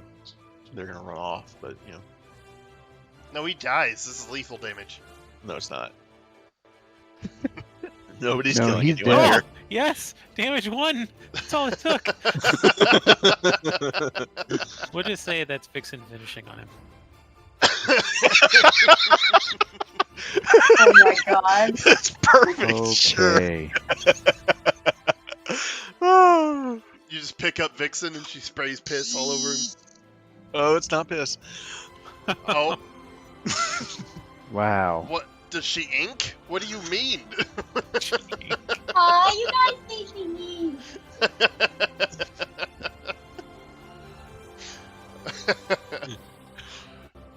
All right, Squidly, what do you want to do? My god.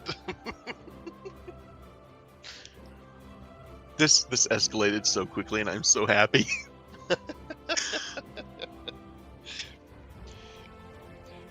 You Coming charged them in a snowball fight. Come on. Yep. Coming soon to a theater near you. Children in a snowball fight. Rated R.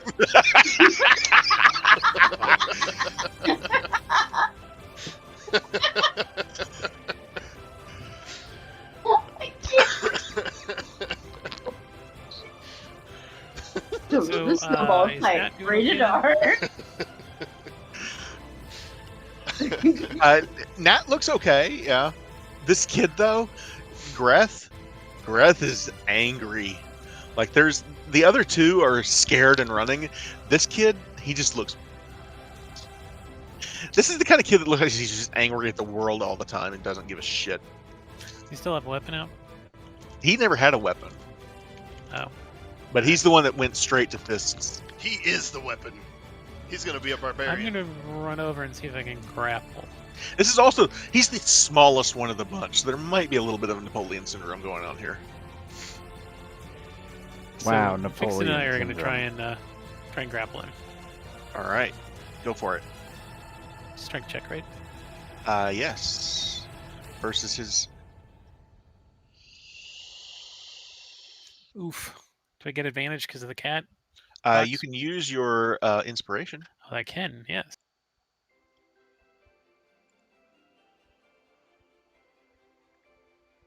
There you go. There we go. That's a success. All right, you have grappled Greth. Right, calm down, Growlhund.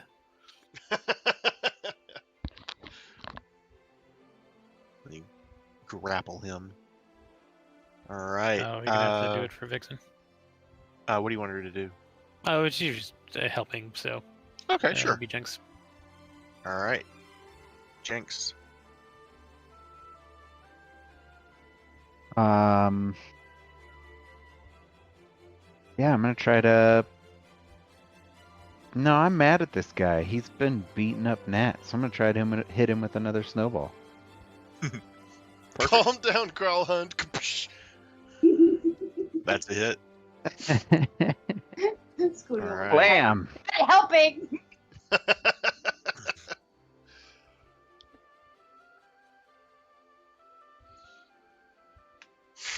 All right. At this point, it looks like he's struggling, and just as he was giving up and is giving in to Squidly's grapple, he takes a snowball right in the face and just starts shouting, "You bunch of fucking gutter snaps! I'm gonna kill all of you!" Oof. Nice kid. Someone is angry. Miles, your turn. Boy needs therapy. um, I'm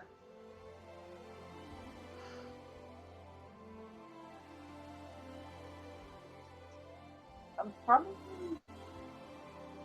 gonna sit this one out. One, because I really don't want to break my nose for the second time. And two, because of this broken nose, Miles is probably sitting there thinking, oh my god, what am I going to tell my parents? Oh shit, that's true. That's true. Because the rest of them are expected to get spoiled. But me, I'm supposed to be the good little child. And I'm going to have to explain to my mother and father, yeah, I got into a fight. So, Nat, Squidly, Jinx, you guys have probably been in fights with other urchins before, and so maybe had something like this before. Maybe not with daggers drawn or using a wooden sword as a golf club against someone's nuts, but you've had fights before. Miles, have you ever been in a fight? Nope. He comes from a small town where there's not many other kids. He's never been in a fight like this. Nope. All right, Nat. My it is first your broken turn. bone, too. So I see Squidly grapple him, and I read the words on his lips as he's screaming, "Kill you all!" And it's finally gonna hit Nat that she's starting to grow up. She's been getting training in actual weapons. She's starting to outgrow this kind of thing. Like, Is she though? She's supposed to be. She's supposed to be, and that finally sinks in for her. So she kind of takes half a step back, not enough to move and trigger an attack, but I'd say within grappled there wouldn't be one. That's fair. That's fair. She takes a step back, and she stares him in the eye, and she points, puts a hand on her short sword, and points with the other hand at the Amcathra heraldry, and just stares at him.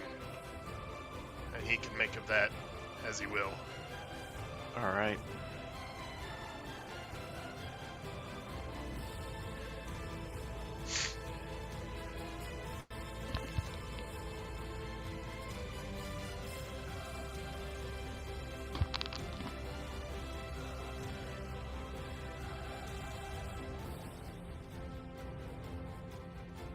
And it is with that, as Edgar and Zartan disappear, we're going to be out of initiative at this point, but give me 1 second. As they disappear around the corner, it is not but just another second or two after. Let me change the music back to something a little more.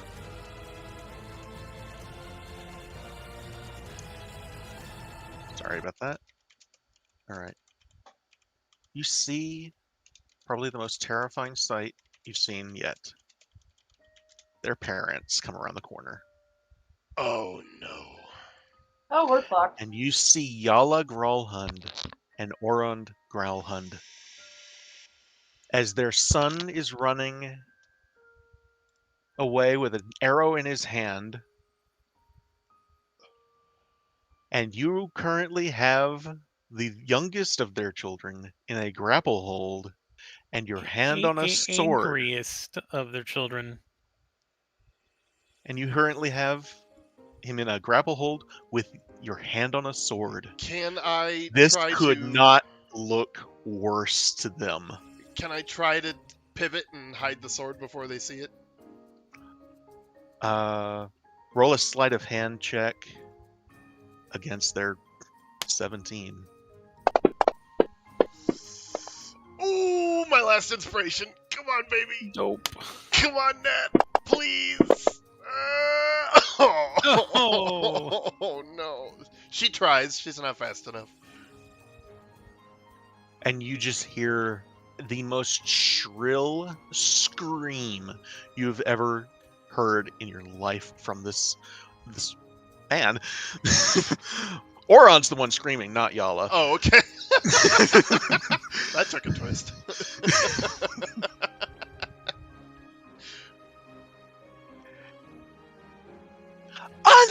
him this moment. What do you guys do? Uh-oh. I'll reach out Wait, and grab hold on Squidly. I hug Nat. And he goes running to mom and dad, arms out, bleeding, crying, "Mommy!" You Oh, actually hear the word God. "mommy," and he throws his arms around her. And if looks could kill, oh no! Vixen gets a hit in as he runs away. Nipping at his heels as he runs away, and he kind of stumbles as he's in the snow.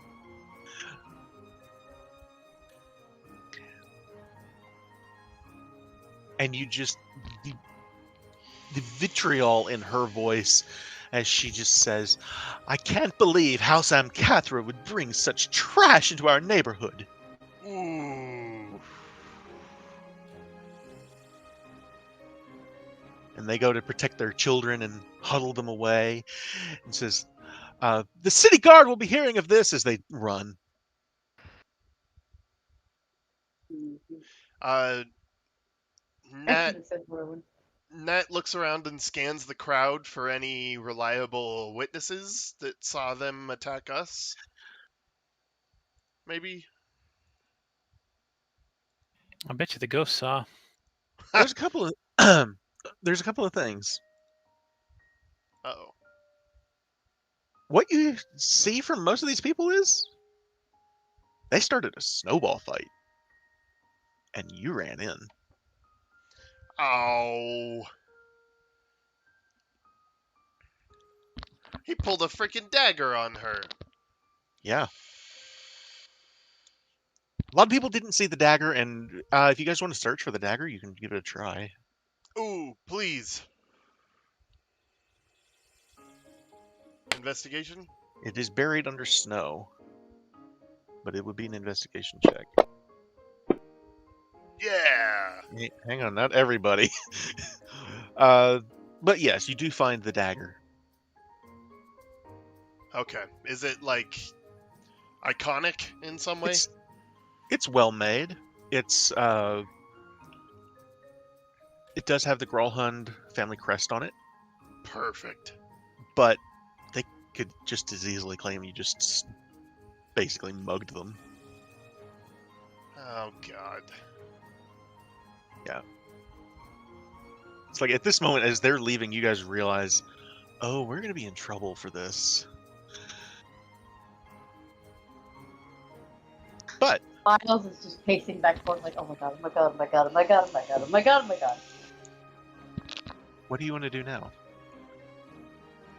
You look down, there's Just some kinda- red spots in the snow here. I'll just kind of walk over sheepishly. We probably shouldn't have done that. I'll hold out the dagger to you. What's this? It was his. He pulled it on me. He did? Tried to stab me with it. Oh. Well, that's pretty cowardly. So, for the record, out of character here, just briefly, as you guys know, players, House Gralhund was recently disgraced by the Uncommon. A lot of the tie-in here is that their kids blame the Uncommon. You are wards of the Uncommon, therefore you're to blame. It's basically the leap of logic that they're Zarkan and the others. Yeah, of course. The kids can't come after Right. Todd and Bert Exactly. and them, so yeah, of course. So, Miles, you're not terribly familiar with all of that, but your sister, unbeknownst to you, has also had her own history with House Grolhund in the Oh past. yes, Sarah hates them. So, yeah, you guys have your own little rivals, and they're noble, and Yay. you're not. There is also the element of they just got shit on by the community for terrible things. That is true. So, And they will probably try to use that to their advantage when it comes to the guard. how would they use being They're blasphemers? they are still nobility, regardless of what their parents or grandparents or whomever. The fact is you're commoners. Oh, I see what you're saying. The other kids are nobility and we are Right. commoners. Gotcha. Yeah. Yeah. Yeah.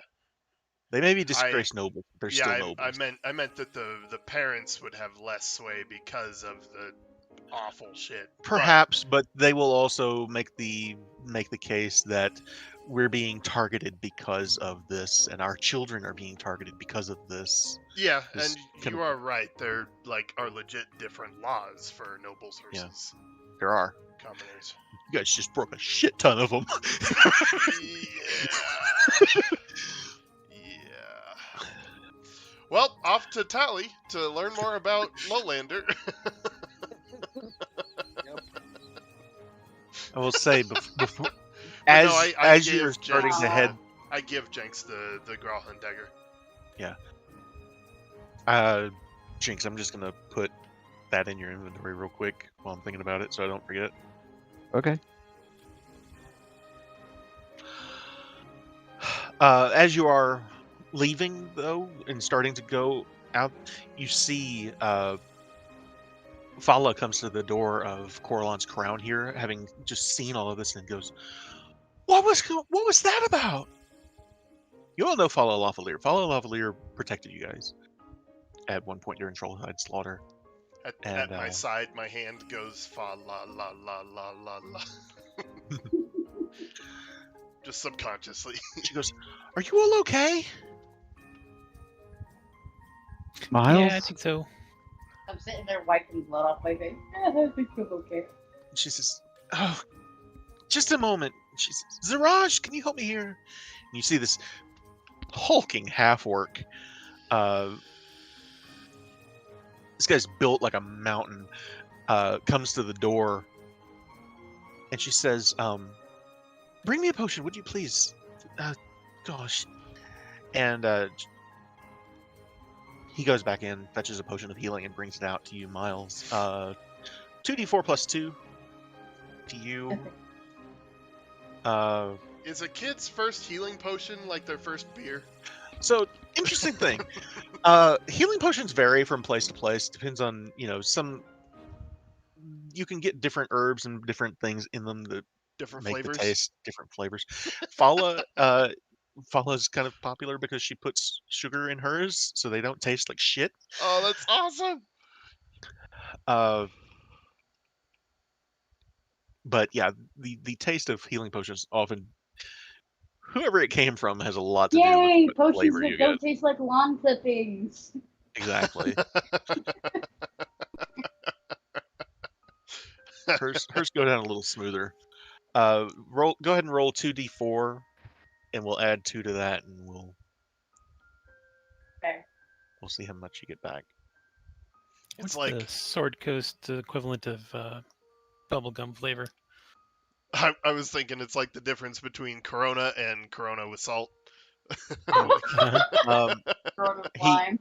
he also brings one out to you, Nat, and she takes it from him and gives it to you. That's 2d4 plus 2. She kind of looks at Squidly and she says, "Well, you don't look too bad off. Do you want one too?" It stuck my toe.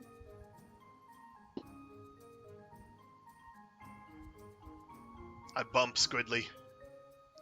Don't be rude. Wait, what? Sorry. You want a healing potion too? 2d4 plus 2 for you, I Nat. mean, yeah. I think I only down a point, but yeah. All right. So she'll pass them out, and I'll say that's enough for you to get back to full health. And for you, And then some. oh wow. Nat, go ahead. 2d4 plus 2. Nat tries to turn it down. She just shakes her head and she says, "You're bleeding, dear. Go ahead, take it." Signs, alright, fine.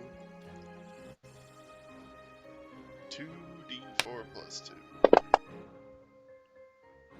Alright. Man, this person just blew, what is it, 200 gold? 150. Oof. We are pretty cute, though. We're a little less cute. She just looks at the group of you and she says, "What was that about?"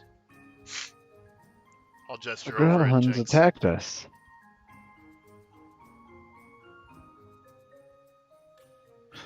She just kind of looks over the group of you and she just says, "You're gonna have to be careful with that bunch. They're nobles. You can't just go around punching nobles." And she just looks at your wooden sword and she says, "You didn't hit him with that, did you?" I She kinda, looks over at Squidly holding the bow and goes, "You didn't." I just kind of smack Squidly's arm lightly, just like, see, I told you. You were trying to be friends with the knife, and I just tried to stop him, and then I didn't mean to do anything. I'm sorry. It's okay. It's okay. You're lucky you're kids. Gosh, this is. Oh. yeah, I'll gesture at Jinx to the knife. I just pull out the knife. I'm like, what about it? Does Fala see the crest? If you show it to her. We attacked their children and I stole hand their it knife. back to you. That's basically what it looks like to everyone else. She saw more of it than maybe some people did.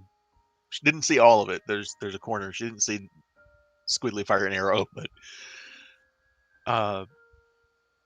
she just kind of gives you all this look, and she just says, I don't even know what to say.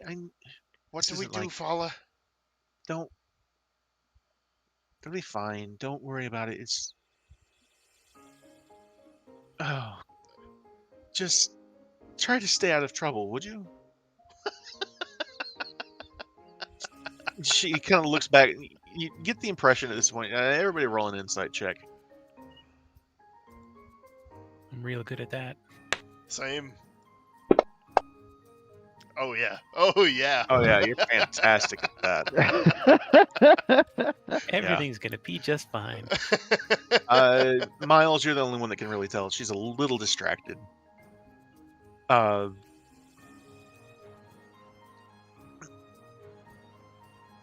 She just says, "Don't worry, I'll talk to." And she looks to you and she says, "I'll talk to Ilcoria. We'll figure something out. Don't worry. It'll be fine."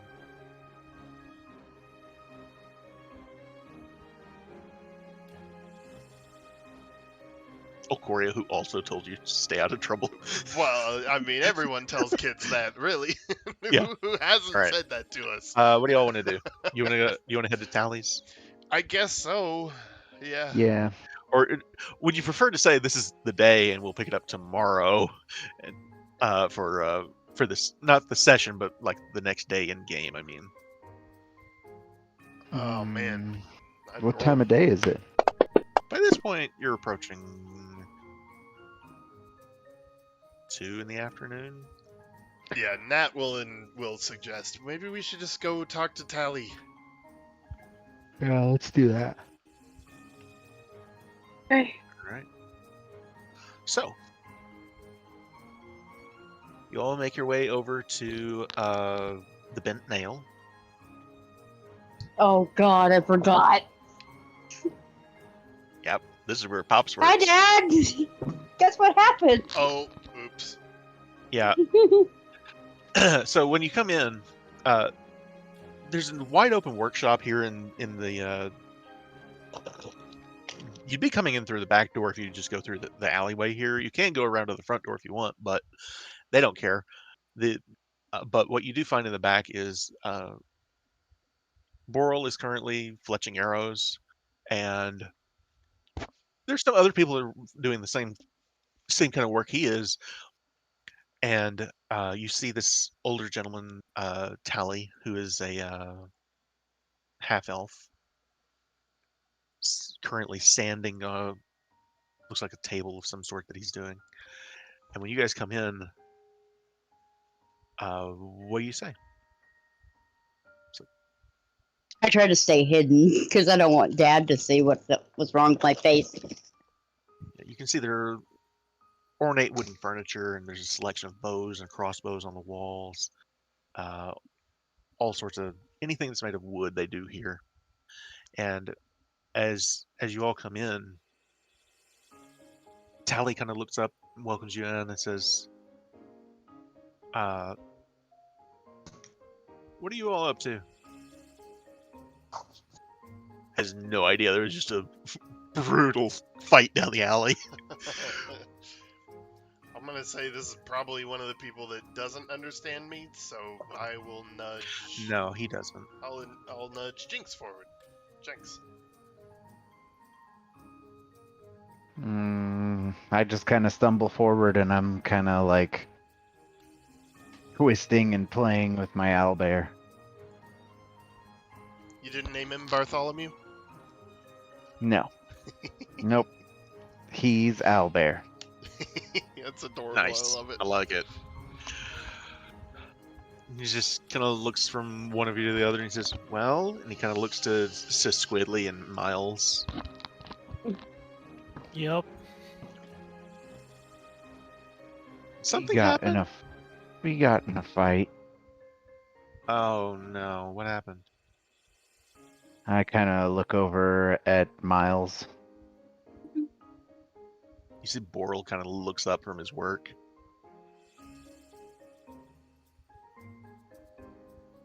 We were just having a snowball fight, and then they pulled a knife on us. I'll sign to Jinx. Dagger. It was our fault. Tell him it was our fault. Yeah, as soon as you mention knife, Boral stands up, stops whatever he's doing, and comes over to you, Miles. And says, "Are you okay, boy?" Nat signs. Never mind. Never mind. I'm fine, Dad. I'm fine. I look down. Yeah, and he just says, "Come here, give me a look." He kind of puts his hand under your chin and like raises your chin up and says, "Well, you don't look hurt. You did just have a healing potion, but..." Yeah. And he says, "Well, did you win?" Oh. Yeah, we won. I just look at the group like, oh. Nat nods. He just gives you a nudge, Miles, and he says, "Atta boy." Hell yeah. Nice. And I have this look of surprise like, oh, he took that better than I thought he would. He doesn't know it was nobles yet. Oh, shit, that's fair. Here's the thing, and this may be different from how you envision Boral, Kylie. I don't know, but I kind of envision this being the man's man. It's like, yeah, my boy want to fight. Yeah. Yeah, that was the whole thing, right? That Miles was. So this is like a yeah, exactly. up note for Boral to be like, totally. yeah, my boy is a man. Exactly. So he kind of pats you on the shoulder and he says, "Well, don't do it again, all right? Your mother will kill me, and you both." He says, "All right, Tally, I'll take care of this. What's up, kids?" We actually wanted to ask you about ghosts. Ghosts. Yeah, Lormander in particular. And you see Tally started to walk away, and Tally turns right back around. And he says, "Oh, yeah. This is Tally talking." He says, "Yeah, ghosts, secret creepy passages. Yeah, we've dealt with some of that before." You see Boral kind of nods to Tally. He says, "What are you looking for exactly about the ghost, this Lomundir?" Well, we saw him last night, and so we were talking to Coria about it, and she told us we had to write an essay on him.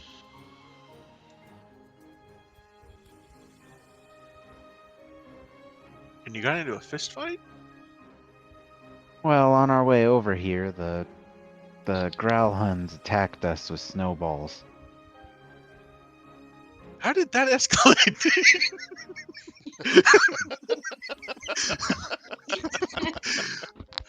What do you mean we have to How- explain our actions? How this, did that escalate exactly? So this is we D&D, not real life. we were looking I for. just kind of turn to Nat. Nat, I lift my eyebrows at you and I sign to you.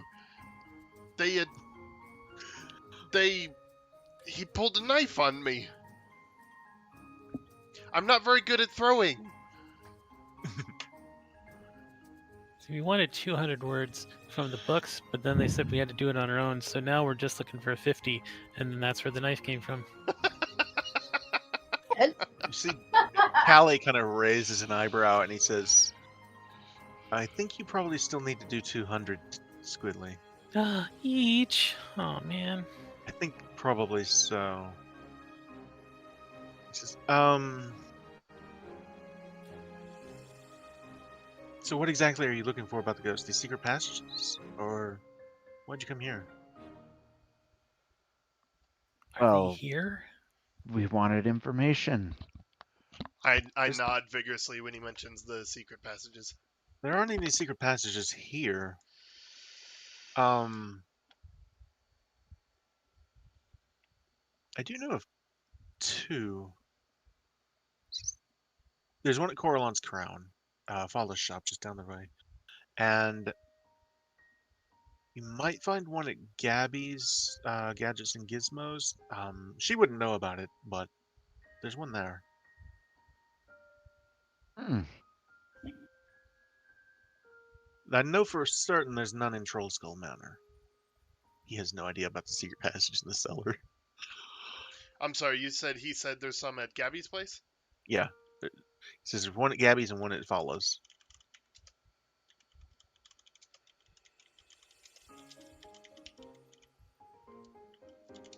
Hmm.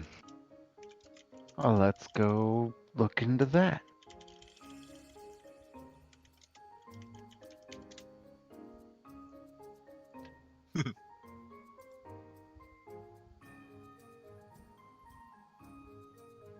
That's perfect.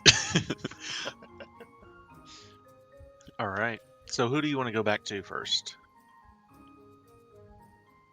Let's go to Gabby's. Yeah.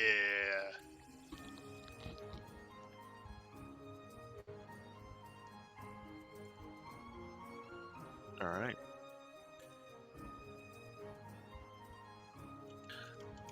I'm so glad you guys picked Gabby.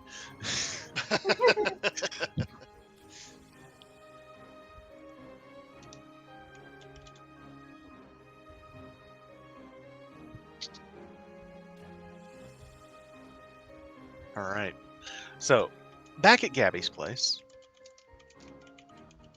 Give me one moment here. Sorry. I've got stuff spread across too many different things.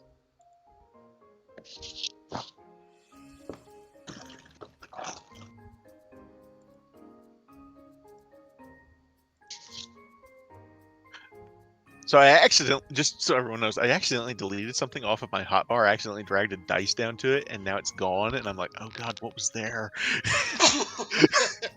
So, all right.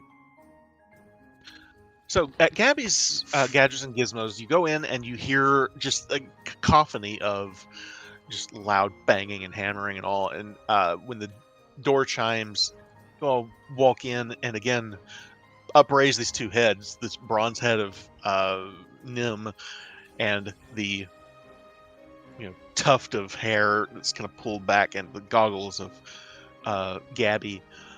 And you also see a dwarf here who you guys don't recognize, but give me 1 second.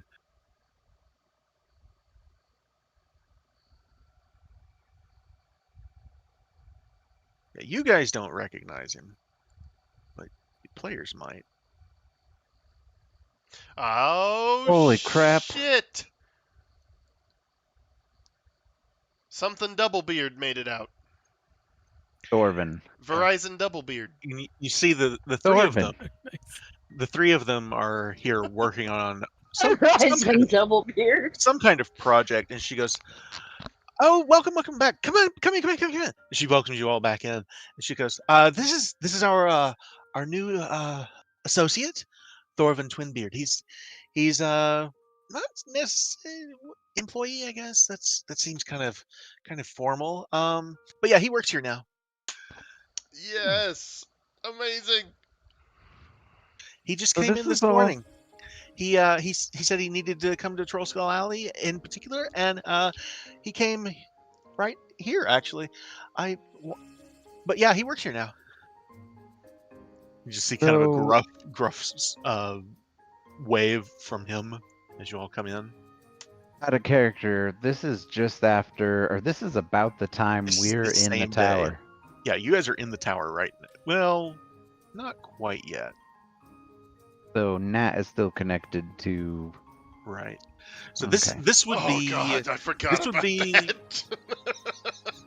this I would be was gonna that ask day. about that. This would be When that Chuck- same day. Okay. So you guys, at this point in time, you guys are not in the tower yet. You guys Scheiße. would currently be sitting in the uncommon would currently be sitting in the square of Skullport, watching that creepy dreadlord do his holographic warning to Skullport and everyone stay away from So we just got finished getting This- shot by his crossbows and blown up by his bombs and dropped by his traps. basically, yes. But he made it out the night before, came to Troll Skull Alley to wait for you guys, and That's has found awesome. himself a place that he likes. So Kindred spirit. I may have rushed it a little bit to say he works here now, but still, it's fine. But you come in and you find Gabby is currently showing him this battle bot that they were working on. They showed the uncommon earlier before. I don't know if I've still got it. Do I still have a picture of it? I may. I don't think I do. That's okay. But they are showing off this small, about halfling-sized robot that Nim and Gabby have been tweaking, and currently Thorvin is helping with a wrench to make it better than it was when she offered to sell it to you guys. Well, not to the kids, but to the uncommon. It says, so, hey, welcome back. How can I help you guys? You back for, did you find your ghost? Not yet, but we were told there's a. Oh, sorry. You see Thorvin kind of raise his head and go, ghost? Go ahead. Sorry. That was it. We were actually told you've got a secret passage here. No way! Yeah, way. Here? Yeah, so we were gonna see if we could find it. And she just looks to Thorvin. She puts both hands, like, he's a dwarf, so he's a little bit taller than her as a gnome. And she puts both hands on his chest and she says, wait till you see this. And she kind of looks to you guys and she goes, just wait right there. And she runs into the back, and you just hear her just crashing in the back as she's looking for something. And you see Nim kind of raise one hand up to his face and just starts shaking his head.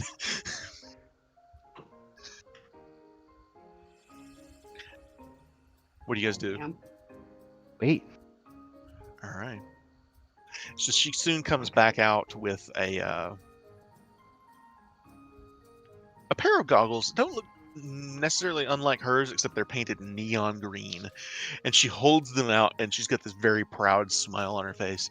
And she goes, "These are X-ray goggles." Ooh. Oh. My eyes go wide. Whoa, how do they work? I have no idea. Typical Gabby. I'm like reaching for him as she's saying that, and she says that, and I just stop and I look at her. Then how do you know they're X-ray? What? Well, Nim made them. I signed. What's an X-ray?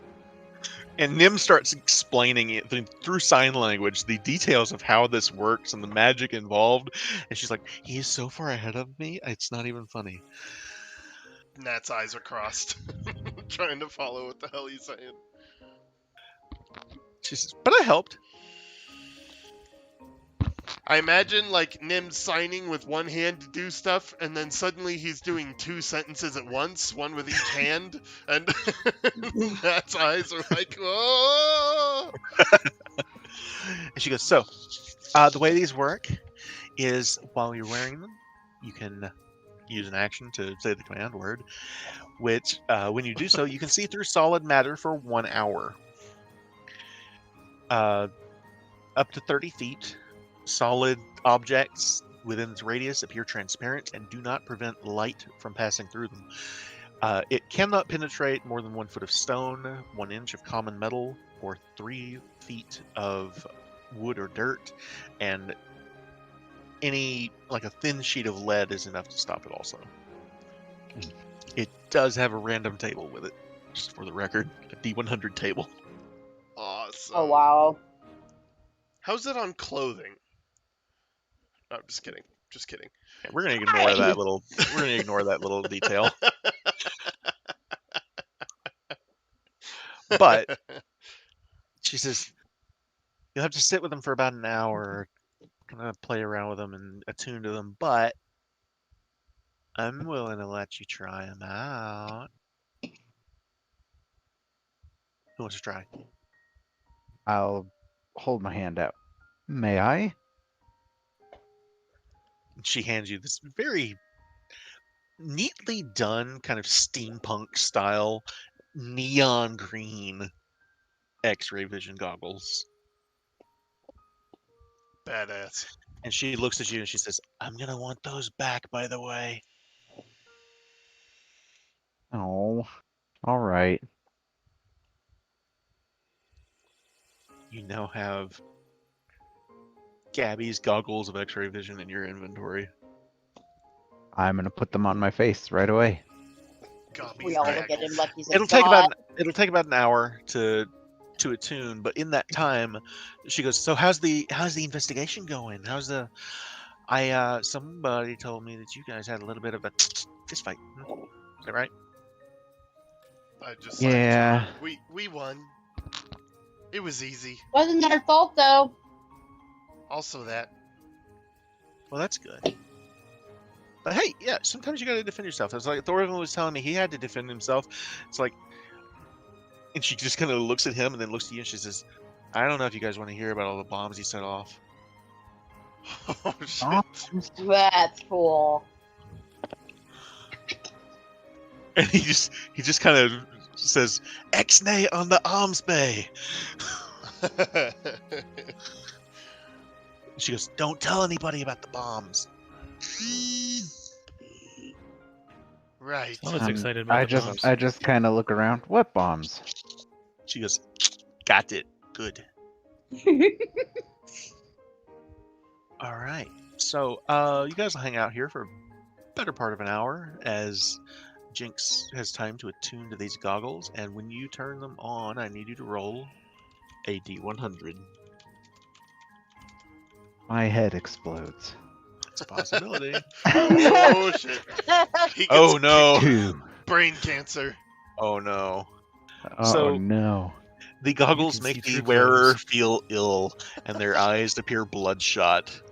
You suffer the effects of a poison condition for up until Oh. the next God. short or long rest. Oof. So I'm sitting there, and then all of a sudden I'm just like, oh, I don't feel so good. She goes, Nim, get the bucket.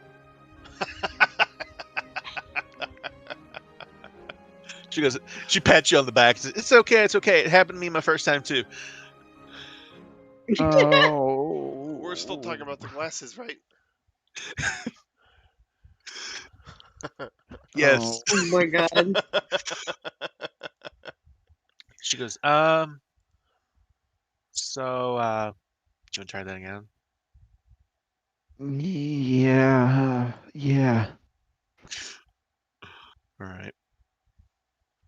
Go ahead and try it again.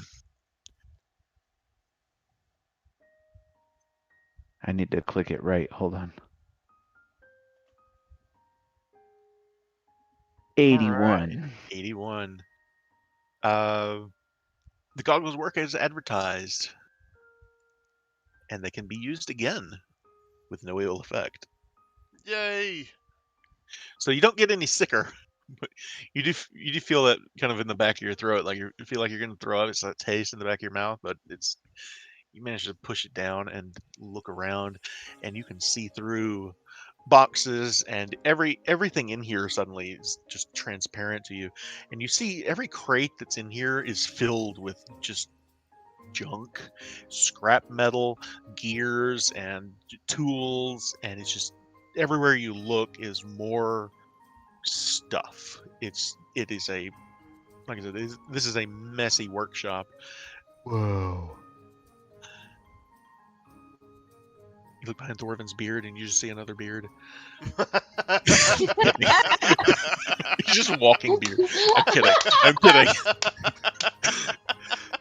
Wow. Wow, he really is double beard. But go ahead and give me a perception check. as There you is start no looking Thorvin. around for Beard. for a secret There passage. is only beard. Double 18. All right. As you stand up and kind of get your bearings, and it takes a moment to get used to it first, but as you start walking around, you do manage to pinpoint there is a grate in the floor that leads into a secret passage. Like it's hidden beneath the floor. Okay. But you can go over and slide it open. I'll go over there and I'll be like, "Do you mind, Gabby?" No, please go ahead. Go ahead. I'll try to pull it open. When you pull it open, she goes, "That is so cool. Why didn't anybody tell me there were secret passages around here? That could be I don't handy." know. She kind of looks at Thorvin. She goes, "That could be handy." And you see him kind of nod his head. He goes, "Yeah, good." So, hey, Nim. She kind of looks to him. She goes, I don't want him going down there alone. You mind going with, just in case? You see Nim nods his head and kind of almost a proud, yes, I will escort them. And so you are now joined by Nim, the Nimble Right. And Gabby says, hey, if you guys need anything down there, come back and she kind of looks to you with the goggles and she says, make sure you bring those back, right? Will do. And I'll kind of give her a salute. She goes, all right, have fun. And if you find that ghost, tell him to come by Gabby's and, we'll see, maybe he'll buy something. I don't know. I don't know. Ghosts need things, right? I don't. She kind of shrugged. Whatever, go. All right. I'm serious. Bring back the goggles. You guys are walking down these stairs. So it leads into a twisting, not really a network of tunnels, but there's a couple of places where it kind of bends off and goes somewhere else. What do you guys want to do as you start to explore these tunnels beneath Troll Skull Alley?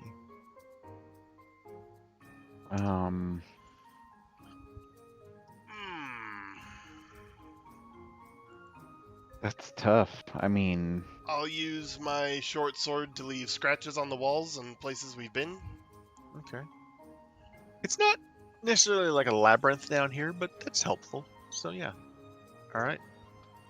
So I need you guys to go ahead and everybody give me actually, Jinx, I'm going to give you advantage on this because of the X-ray goggles, but it'll cancel out your disadvantage. So everybody roll me a perception check.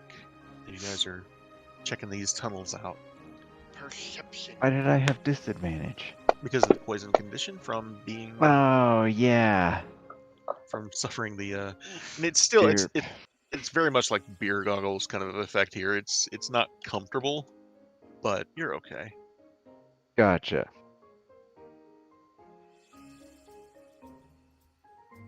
Yeah, it's real dark down here with my dark vision. All right. Miles, Give me Yes. 1 second here. Sorry, I'm Jinx. juggling a couple of things I here. mean, Squidly, do you have dark vision? I mean, sometimes it's real dark, so yes. I can. Oh, my eye fell out again. That's what's wrong. Oh, there we go. Don't lose that shit down here. Vixen's riding on my shoulders, by the way. Sure. This time, Miles, you're the one that finds the sort of a lever. Less a lever, it's more of a brick that's kind of out a little too far, but you can see like an outline around it where it doesn't quite look right.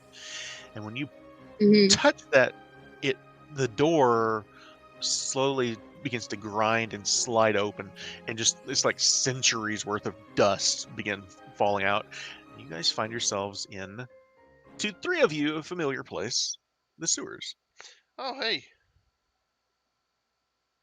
Okay. I'm like, I will what say the heck are also, we? Miles, you also noticed something else. You Oh, noticed I'm sorry. I have this city secrets skill. I forgot about. Yeah, we're all urchins. Do we all have city secrets? Okay, just want to make sure. Mhm. I do. three of you do. Miles has something different. But Oh, Miles, you also noticed something, and you pointed out to the other three, and Mhm. Nat Jenkson's, or Squidly in particular, but I think Nat and Jinx have seen it enough to know. They're thieves' cants markings, and you see one here that says safety Okay. or shelter, and you see another one that says escape. Okay. What do you think the difference between those is? They're weird. The letters. Never seen What is anything it? like these. what does it mean? One says safety, one says escape. You'd think that meant the same thing. Oh, Oh. Hmm. God damn it. What? Get out of my head. Hmm. Do you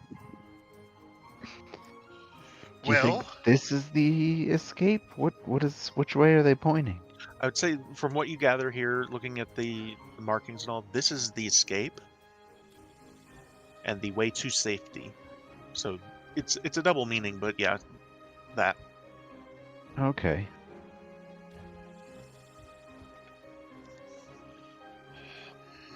Mm. Tell you what, everybody go ahead and roll me another perception check.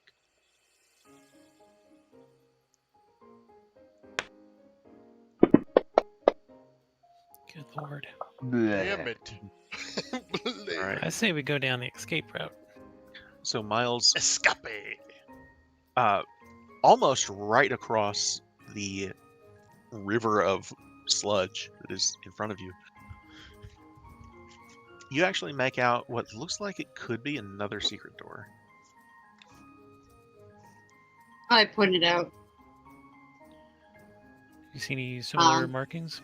About 10 feet of sewer water between you guys and that. And there's a ledge on the other side that you can safely walk on, but it's about a 10-foot gap between you and there.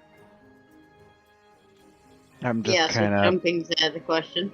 This time I start puking into the water. It doesn't change colors. I'm patting Jinx's back. Oh, God.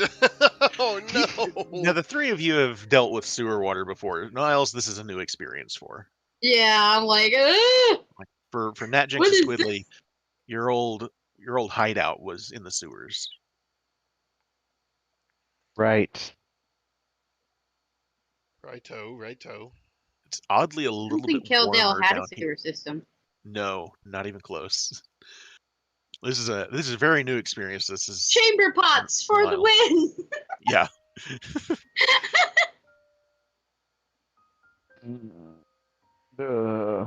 I don't miss being down here. I know, buddy, I know. Let's check the door. Maybe it will be better in there. Oh, God. All right. So how do you guys want to try and make it across?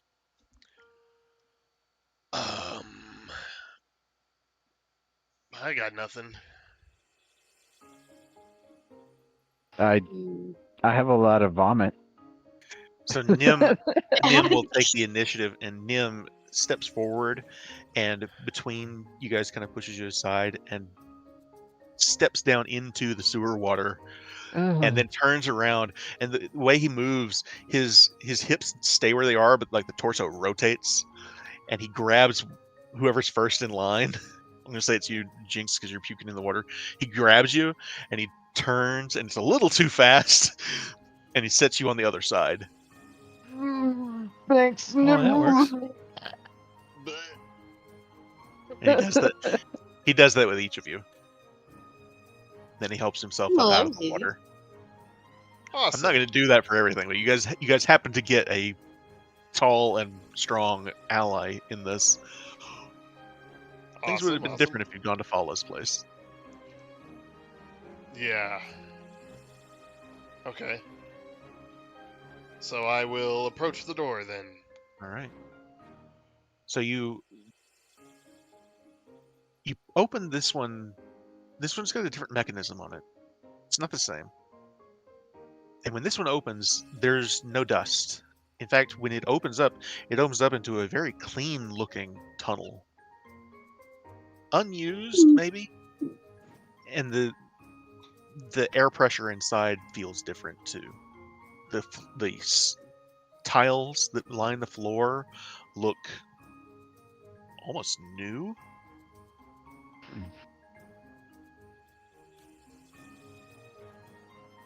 Okay. And it's only about, say,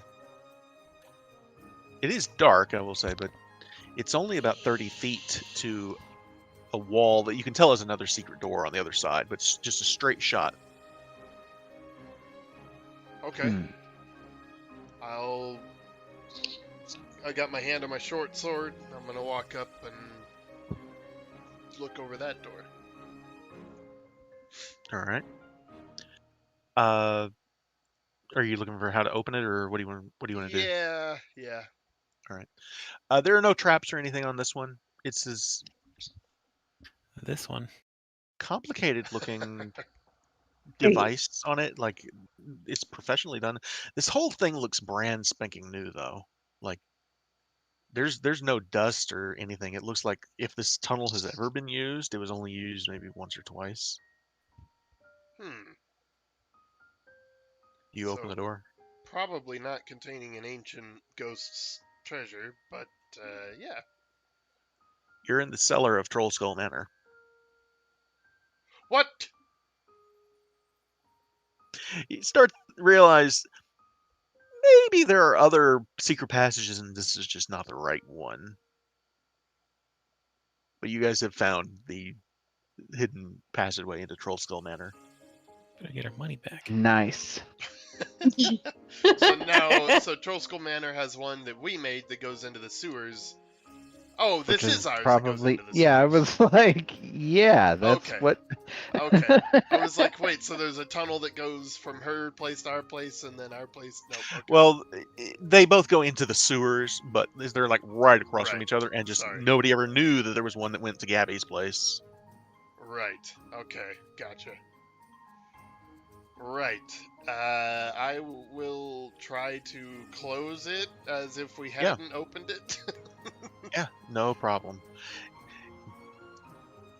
We'll say you do see a rat, a very clean looking rat that you guys would recognize as Danica, which halfling Danica, not human Danica, her pet. Oh, I was Just gonna the say rat- we recognize the it rat as kinda- Danica. Yeah, the rat just kind of looks at you and watches as you close the door. That awkward, like my eyes were all big and I just slowly closed the door Yeah. while the rat's staring at me. I'll say you also noticed there were no thieves' cant markings on this particular door, and so putting two and two together, maybe you're looking for ones that have thieves' cant marks. Okay. Alright. I'll just sign to the others. Maybe we should try Fala's place then. That just looked like an escape into the sewers.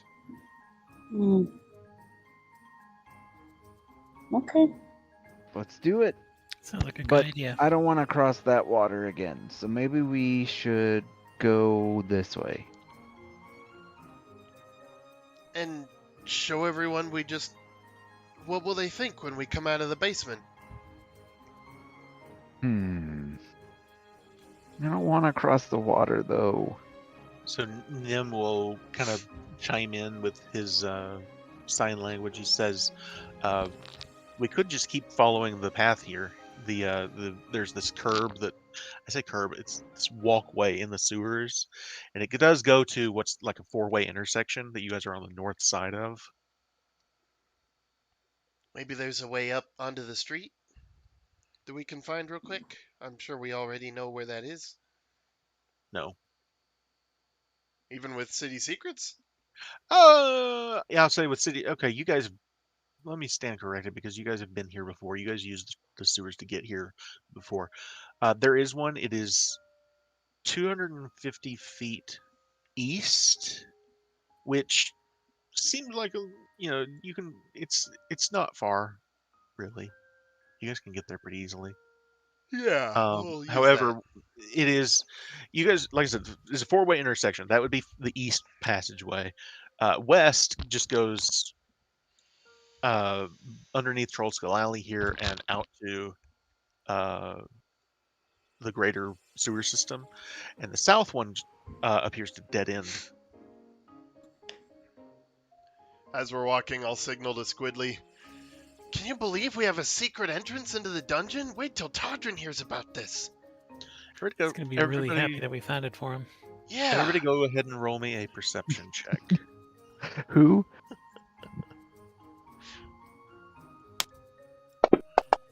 All of us? Oh, god Yeah. damn it. Fuck. All right. Squidly, you notice at this time there is another one of those thieves' cant markings on the wall what's it read? here. Excuse me. This one reads hideout, and it's pointing south. Ooh, guys, there's a hideout to the south.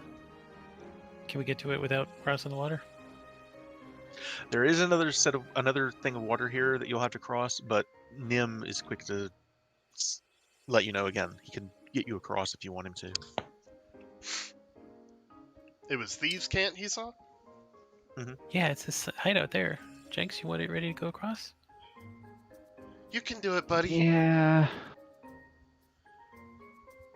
All right. So Nim will once again help you all across the water here. What if it is water, some of it's solid, but that's not the point.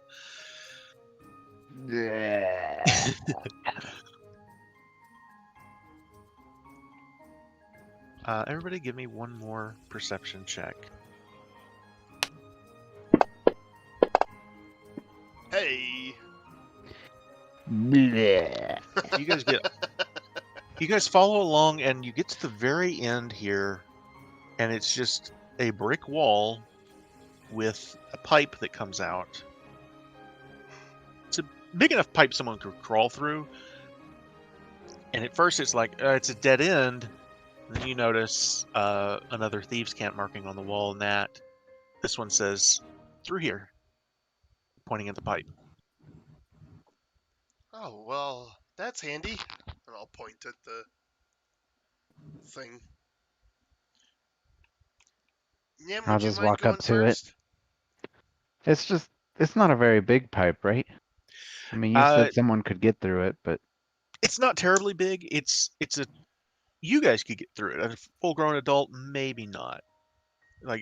I'm about Dwarf- as wide as a full-grown adult. I'll say this.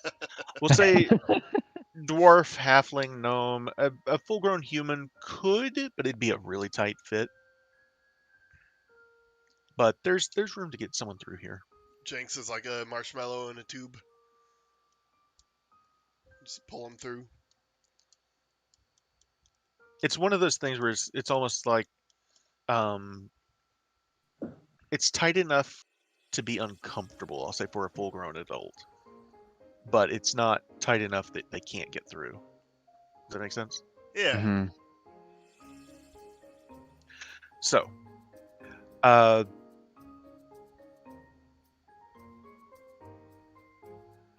you guys going through?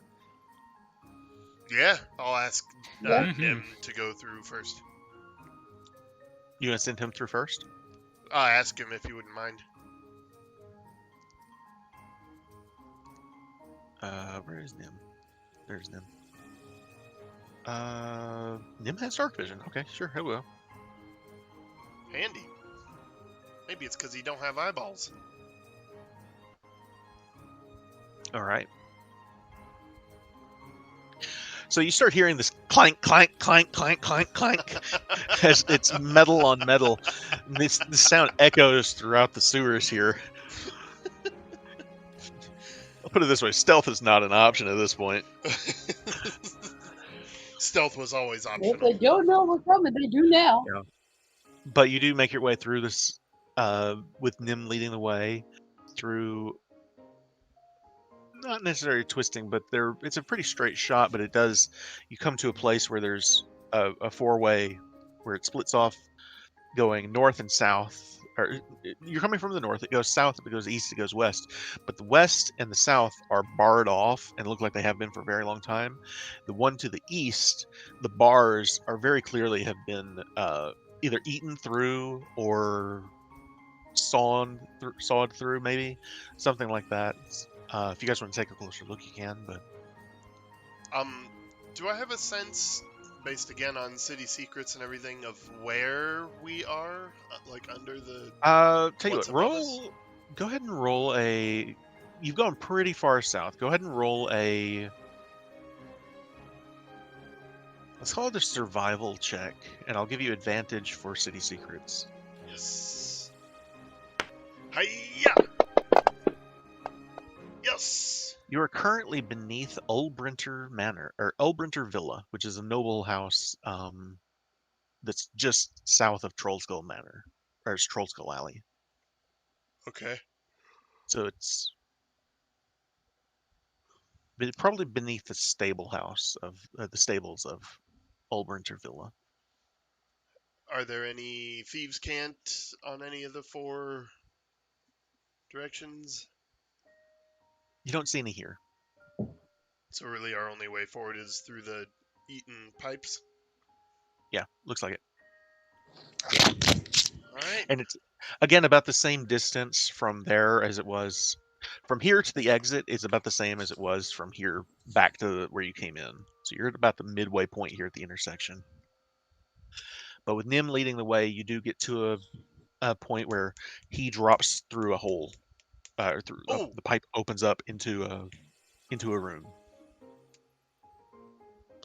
All right. You I'll hear drop down the on top clank of him. clank of his legs, and he holds his arms out and offers to catch each of you. Awesome. Whee! And so it lets out into a room that's about, say, 30 feet across and 20 feet wide. It's very clearly old. Very, very old. Give me 1 second here. See if I can find something a little more appropriate for this part. Music. I don't know what this music is. I've just got it here, so I'm going to play it.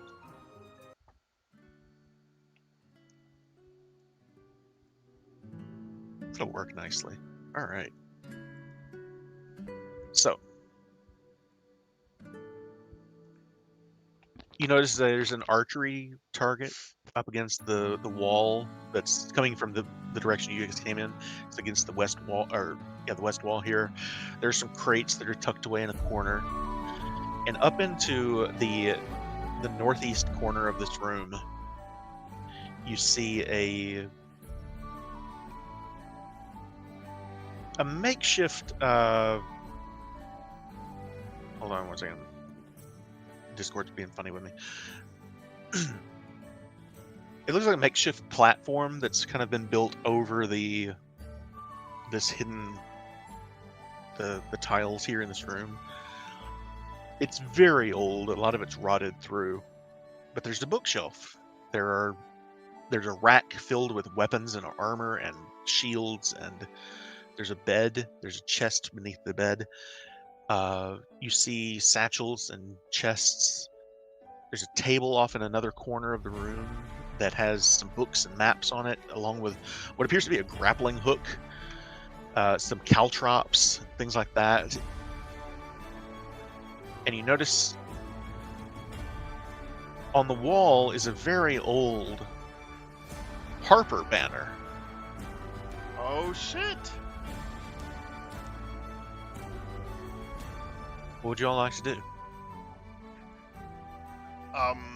Examine the maps. Are they fairly new, recent? They are at least a couple of centuries old. Most of them are torn, but you can make out that they are all maps of Waterdeep. You also note there is a small leather-bound journal that's kind of a bluish gray color. It's almost got a... Well, I'll tell you what, roll a survival check, and I'll see if you know. This is silly, but yeah. Ugh. Garbage. I'll just say what I had in mind anyway. Okay. It appears to be like shark leather that binds the journal. Weird. Dark leather. I'll pick it up and hand it to Jinx. I'll flip it open. What's it got to say? All right. What's I got to say? I'm not Italian. So this journal, I don't know where that came from. you quickly realize this is the journal of Lormundir, Uh-oh. and it details his time as a harper, and how, unlike the story you'd heard earlier, he did not spy on the people that he rented these apartments to. He rented these apartments to families who were evading the Shadow Thieves. The Shadow Thieves, during your research, you would have found... give me one moment. Sorry.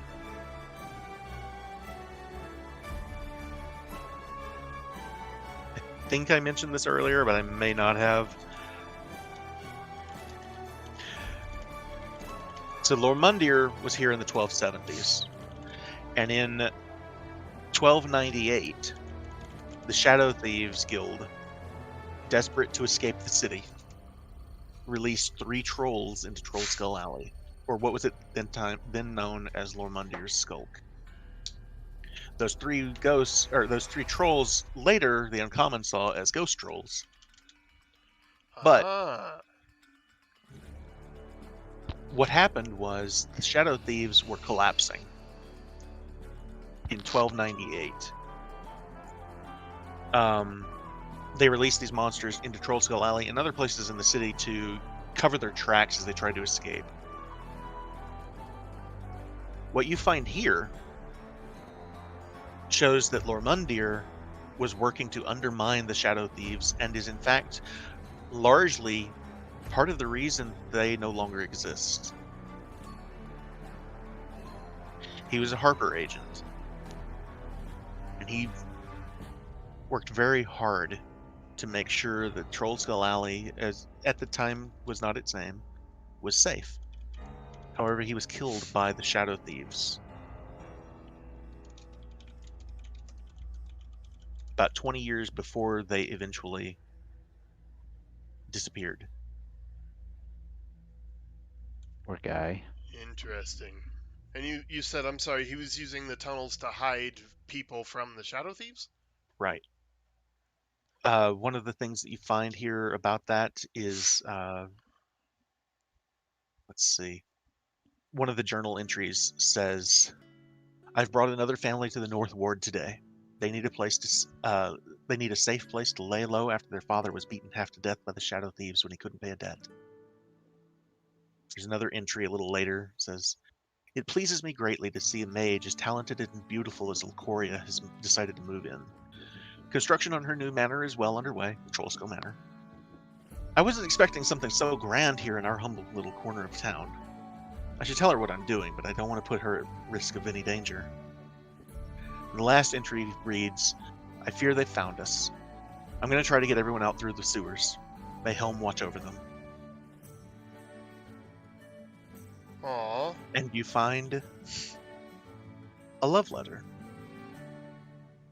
that when you open it reads, Dearest Delcoria, I wish I could tell you the truth about what I've been doing here.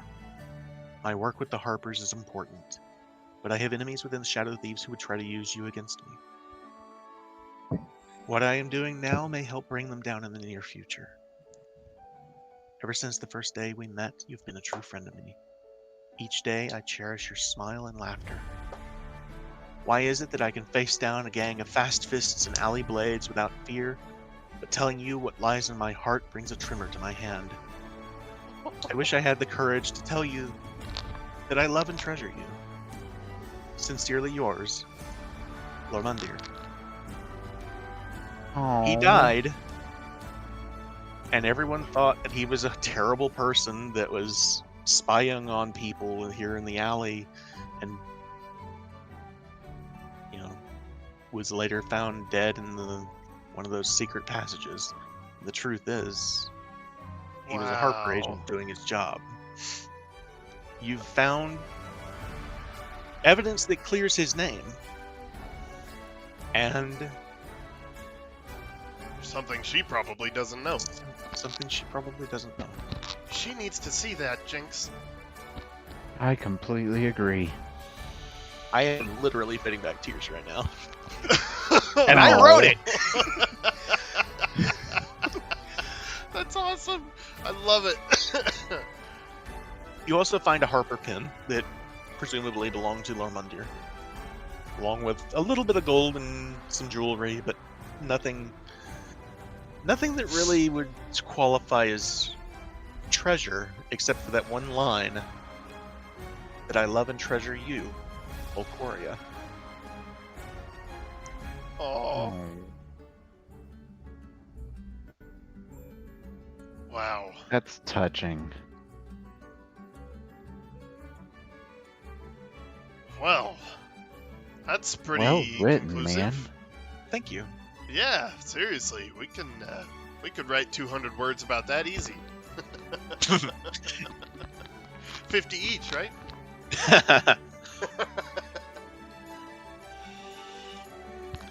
All right. Well, we know where this is. We can tell her about it, and that book is amazing. Let's get out of here before something goes wrong. Before you all leave, just real quick, once around the room, what's everyone thinking right now? Squidly, Nat, Miles, Jinx. Just, how does your character feel?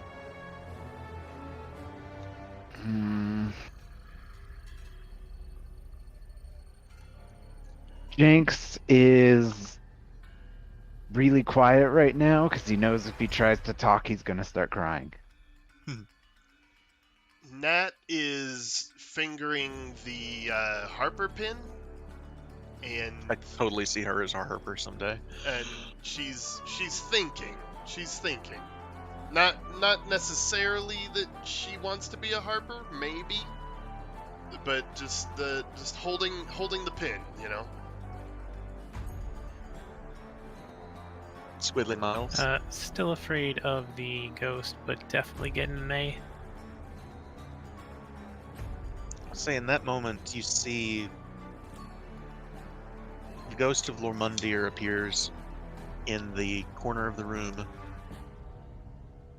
back where you came, Heck! towards the sewer, toward the sewer pipe, and he just looks to you, and there's this smile that crosses his face, and he just nods to you, To who? To us? all of you, and he says very softly, he says,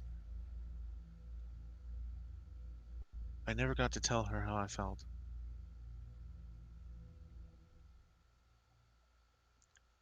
I'll sign out. We can do it.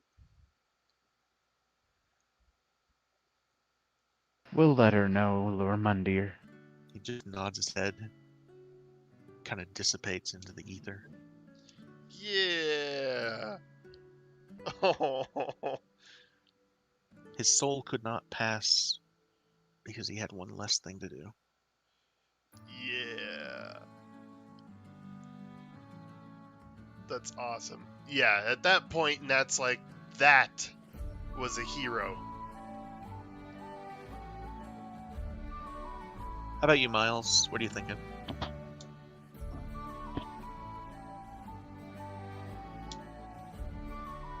Kylie? I hope she hasn't fallen Yes. asleep. Did you? Okay. I was worried. What's Miles thinking right now? Yes, I know. I'm sorry. Are you okay? Yeah, I'm sorry. I'm going on 2 hours of sleep and it's getting to me. How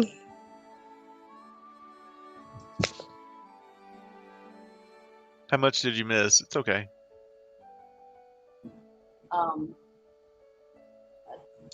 2 seconds. My brother also called, which cut out the audio. All right. So the group has found Lormundir's skulk and a letter that basically reads, he was a member of the Harpers and he never got to tell Okoria Stone Marrow, your teacher, that he loved her. Oh yeah, I heard that part. Okay. But yeah, just basically, how's Miles feel? Make-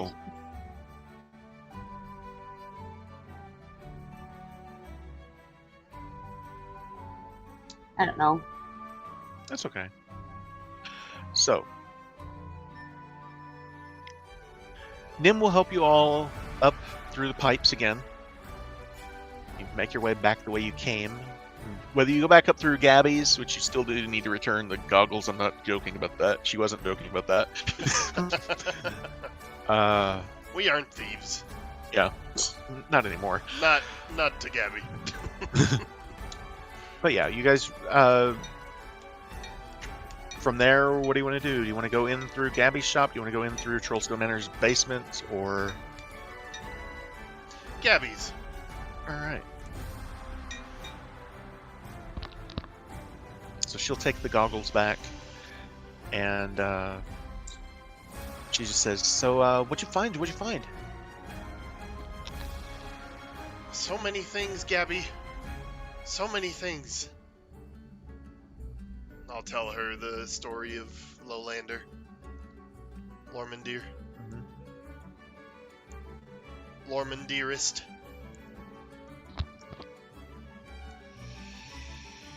One second.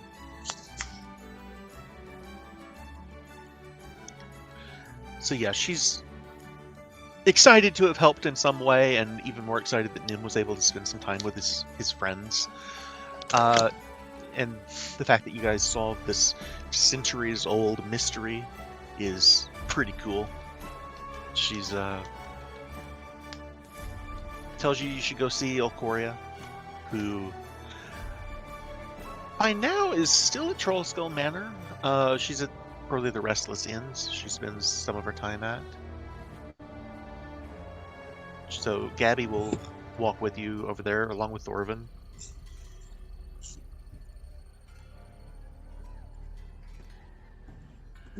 You guys share the story with Elcoria, I presume? Of course. Yeah. When you hand her the letter, in particular, you tell her this story and how this smuggler that everyone thought was such a bad guy, it turns out he wasn't a bad guy. He was a Harper agent, and he was doing his job, and a very damn good job of it. And you can see her tearing up, but as soon as you give her the love letter and she reads it, that's when she breaks down. And you've never seen her smile until this very moment. Nat wraps her up in a hug. She puts her arm around each of you and says, "Thank you so much. Oh. I can't tell you what this means. Thank you." This is why we needed to find out. That's sweet.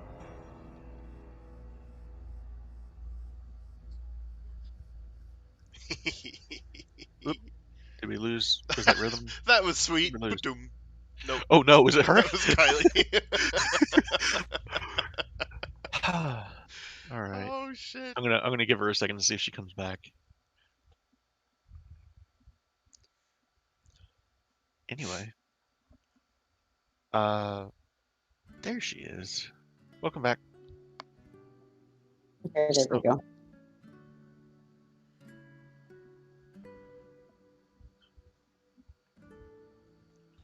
In that moment, as you're all huddled into a group hug with Polcoria Stone Marrow, and the journal is being passed around the room, Imbric takes the journal and reads it aloud.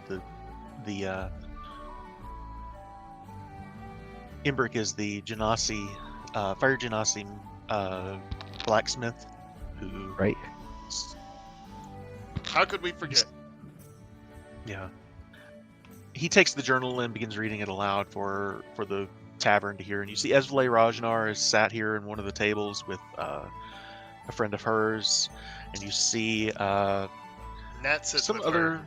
yeah, some other friendly faces around here. And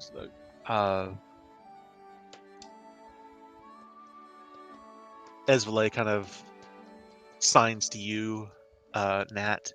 And she goes, "So you guys went on an adventure, huh? We did. We did. It was amazing. Looks like you did a really good job." At the end of the day, mission accomplished. She pats you on the back. Affirmative. Good job. And She says- Nat starts mimicking Esvale's body, And she- language. She kind of looks around and she passes you her glass of wine. She goes, "Don't tell anyone." Okay. And so, as Imbric is reading this, and you see he keeps making eyes at Avi because this is kind of romantic. That this was for Alcoria and all. But they read this and they're telling this heroic story of Lormundir and how you guys have cleared his name and all. Sorry, what was that you wanted to say? You said Embrick is making eyes at Tavi? Avi. Oh! Avi's his husband. Okay, gotcha. Yeah. Got it. You know, I never noticed it before, but their love is rather steamy. Steam and Steel. Indeed it is. Because they're water and fire. Yeah. Exactly. That's the joke, yep. That's the joke. No, we mentioned it. I'm pretty sure we've made those jokes before. We Oh, have probably, to have. though. We have to have. No. A few drinks are had along like a sauna. and meals, and basically celebrating this, what was once believed to be a pirate and a smuggler and a cutthroat, and turns out the truth is very different. I need a wisdom saving throw from Nat. Oh, shit, I forgot about this again. Oh, no. Hey! Not You bad, all girl. watch. In the middle of this, Nat kind of slumps over into Esvale. And Esvale kind of catches her and says, "What's going on? Is she okay?" And she kind of pats her cheek a couple of times. She says, something's wrong." Give me 1 second here. Fuck.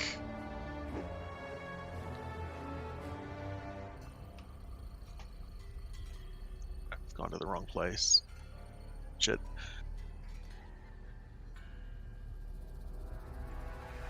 Shit. Where's my music? I'm really sorry about this. I had it lined up and now it's gone. No, take your time. It needs to be right. Yeah. Sorry. My bad.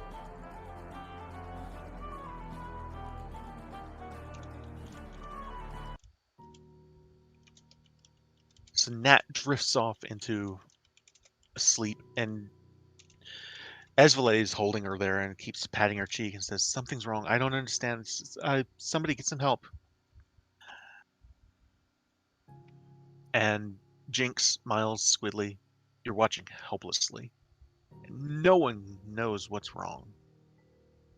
And there's panic in the room. And she's alive. She's breathing. She's asleep, and nobody can seem to wake her up out of it. It has been a long day. He's okay. What had been a celebration of Lomundir's life suddenly turns to worry for Nats. Okoria and Esvale pick her up, carry her up to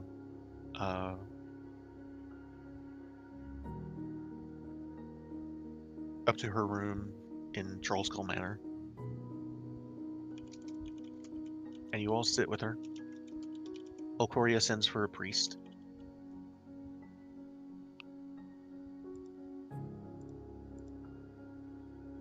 With Esvale and Miles and Jinx and Squidly all sitting at her bedside, holding her hand.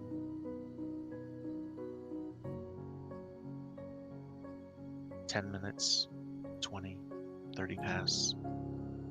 No change. And unknown to any of you what's going on in Skullport at this very moment is the Uncommon are fighting through Skull Island, through the Tower of Seven Woes, fighting their way to Xanathar's chamber, and battling with Gnarl Zibrindis as Bartholomew is petrified by one of Xanathar's ire beams. And suddenly, about an hour later, the staff of power that Gnarl Zibrindis had built is shattered. And with a gasp, Nat's eyes open wide immediately. No warning. No one knows what happened. No one knows why. But she comes out of it at that exact moment the staff is broken. And she's screaming.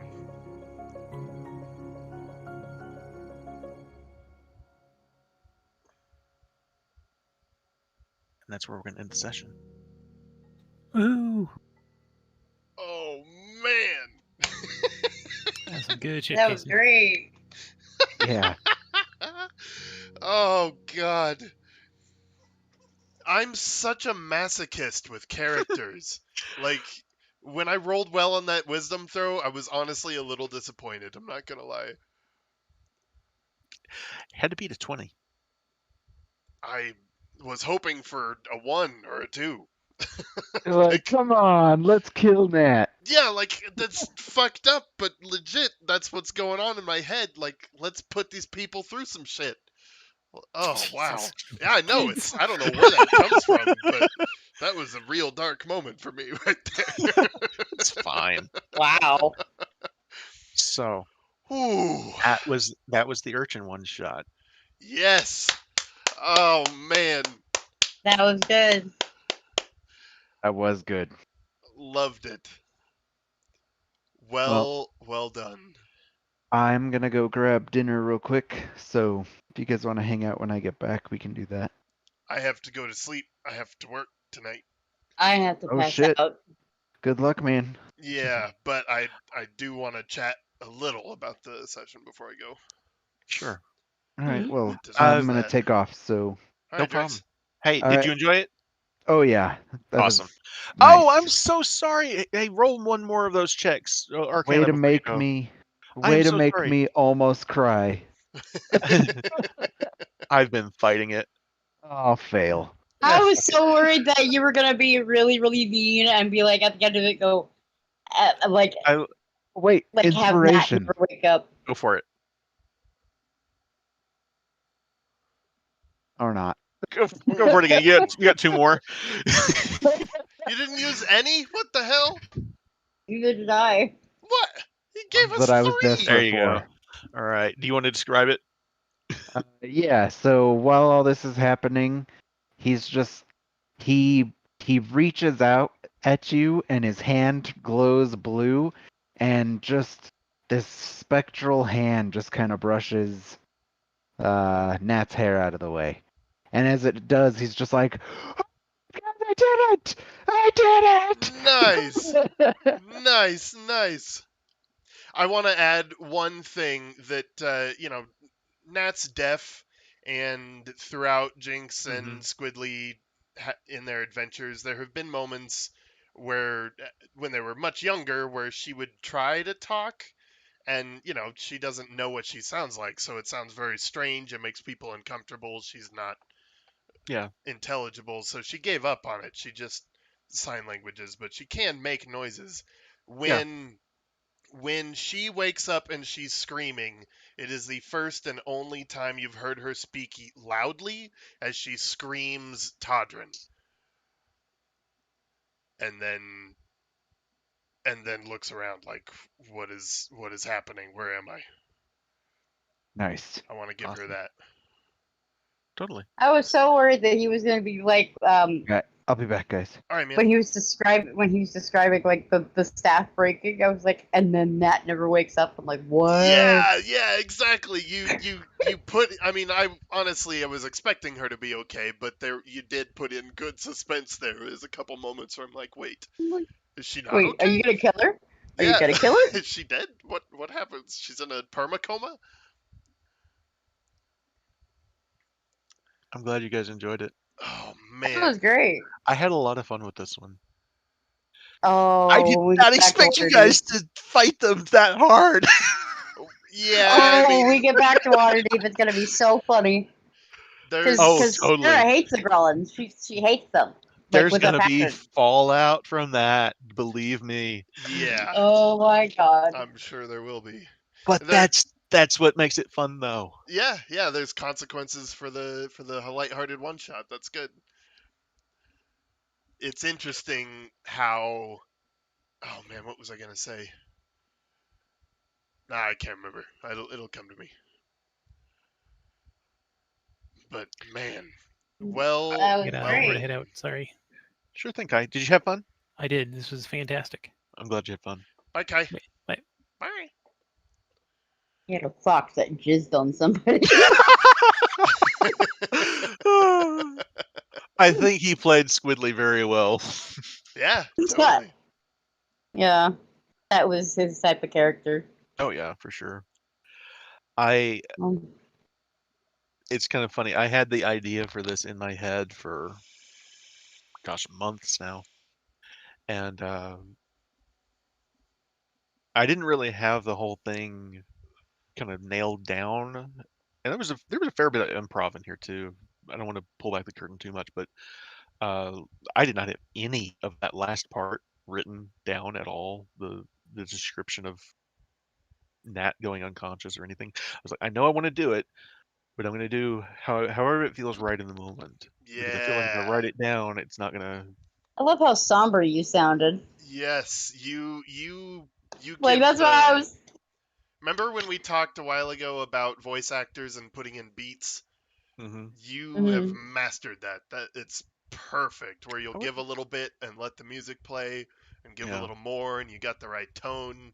Yeah, it's I it's wouldn't say mastered it yet, but well, I do okay, feel but like I'm doing better. you've gotten very No, good at it. Let's put it I that way. appreciate that. You're to the point where I'm like, I'm hanging on your every word when it gets into that moment. That's for I sure. One of the things I've had to tell myself is not necessarily to the beats, which is an important point. Don't get me wrong, but just slow down. Yeah, 'Cause I feel like a what lot of it times is. I want to rush things, and it's not that I intentionally want to rush it. It's just that I Just wait get till you get nervous. to this part. I can't wait to see how they Yeah, react when this well, happens. it's that, and it's nervous too. It's Okay. Yeah, yeah. but I had a lot of fun with this one, and it was very different because we've never really done an investigation like this necessarily. Yeah.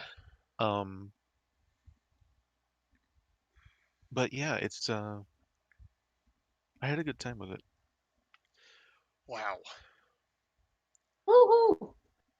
Yeah, I will have to listen to this one again. So just imagine what's happening, or what happened with Lunak now. What were those orcs thinking Oh when he yeah. loses consciousness and then comes back?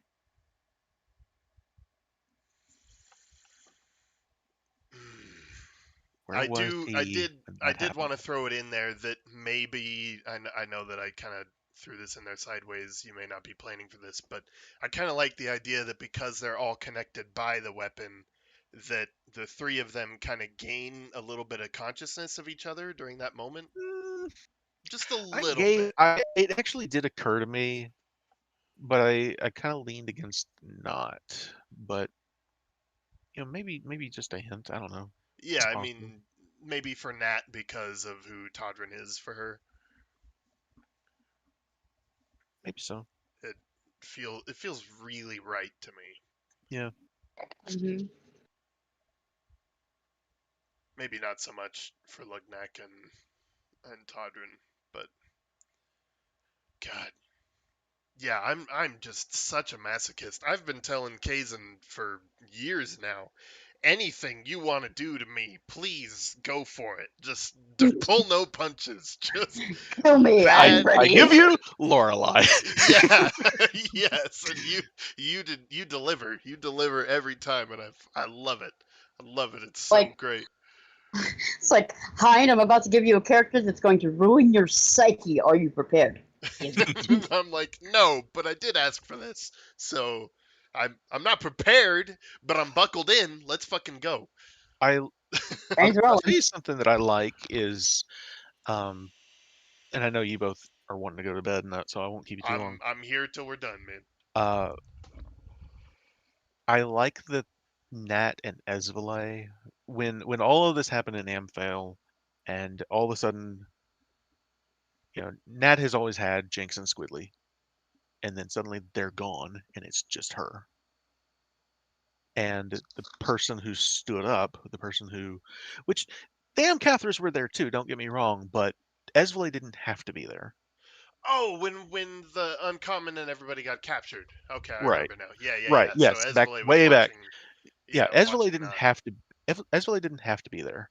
There was Todrin's sister was there. Todrin's parents were there, but Esvale stuck around for the entire time to help out to make sure that Nat had someone there to, a shoulder to cry on, someone to lean on, someone who understood her in a way that, you know, that maybe Todrin's sister might not, in a Yeah, way. yeah, and it's so crazy you mentioned that because even just in the world of this session, I immediately felt as Nat felt huge kinship with Esvale. Hmm. Immensely. Like, yeah, big time. Mm. That's a pair for sure. If anybody is, I mean, Todrin's her mentor and maybe a proto father figure, but Esvale is role model number one, Hmm. big time. That's how it felt for me playing that. That's amazing. Oh my god. Yes, I love it. It's gonna freak the fuck out of Nat when you and I come back from fucking Undermountain hand in hand. Yeah, yeah, and it also struck me on top of the strangeness we've talked about where these characters match the players so well. Hmm. Uh, the irony of Kylie playing a male kid and me playing a female kid. Hmm. There's some interesting irony there as well. Yeah, I know, right? So, what did you think of Miles, just as a character?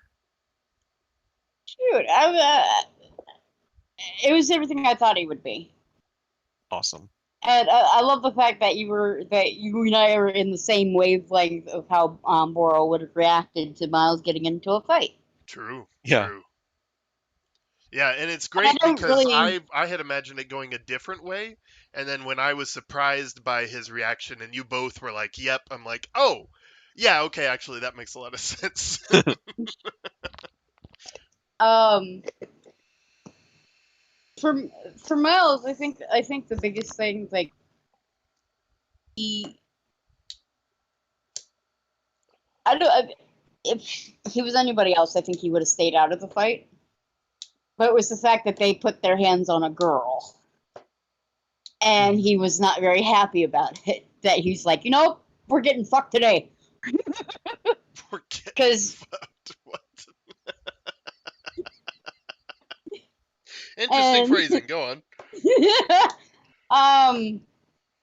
Oh god, I just realized what I just said.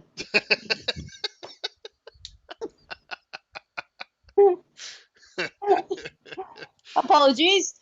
But what I meant to say is that, like, the whole class system, it doesn't matter to Miles about, because there's no classes in Keldale. Hmm. Everybody's the same. They're just trying to get by. Right. And so the fact that they're like, when Paula said, "Oh, they're nobles," Miles thought to himself, "What does that matter?" Yeah. And yeah, It doesn't matter to him. Like, it was the fact that they attacked first and they attacked Nat yeah. unprovoked. Part of me is kind of disappointed in myself that I didn't realize that at the beginning, that they're nobles. We cannot take this too far. I probably should have just flat out said it, but But I on I the do other think I said hand, house. I do think I said house girl hun, but it's okay. well, yeah, no. It's. I mean, it's not your fault. In their mind, in my mind, they were identified as nobles from the beginning. That was very clear. Hmm. What I mean is that obviously, playing Todrin all this time, I know Right. that striking a noble as a commoner is a bad thing. The shoe The is on the other foot now. Exactly. That's the major problem, is that I've been used to that working in my favor, so I have not even begun to concern myself with that. But on the other hand, it kind of works for Nat, because as an urchin, there wouldn't be so much of a respect for the way the law swings as there would be disgust for the unfairness of the system. And when a group of shithead nobles attack her friends, like, of course she would kind of lose her mind a little bit, especially when they've been training her martially and she starts to see herself on the level of these nobles a little bit, that are treating her with respect and giving her equipment and training and teaching her. Maybe her head got a little bigger than it should have, and so Hmm. she didn't really understand the consequences. So, Well, in it'll the be end, I something think it makes interesting to sense. deal with. Yeah, at the end, Like, exactly. when we So get back from when we get back from Underbound and get back to Waterdeep and just Yeah, have this whole scandal involving your ward, my brother, and the the other two others. kids. It's like, Yeah. yeah, we're gonna. They're like, what the There hell happened? that whole thing is going to be extremely complicated. First, I have to figure out how Todrin would feel about that on multiple levels. And then both Jenks and Squidly were kind of Bart's focus. He focused on Squidly to kind of make him his Harper side, and he focused on Jenks to make him a mini me wizard kind of person. hmm So both of those are very connected to Bart. So, not only is all of this a new issue, but then it's just yet another layer of complexity added to this whole Todrin versus Bart thing, which is extremely interesting, and I just can't imagine being in either of their shoes at this point. It all seems very simple to Bart. It all seems extremely simple. I did what I needed to do.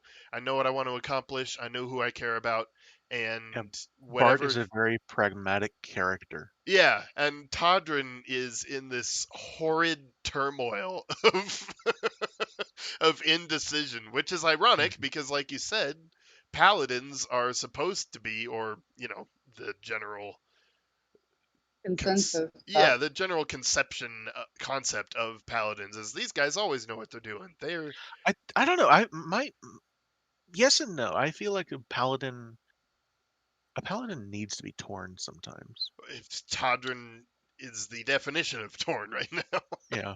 That poor oh fucking yeah. guy.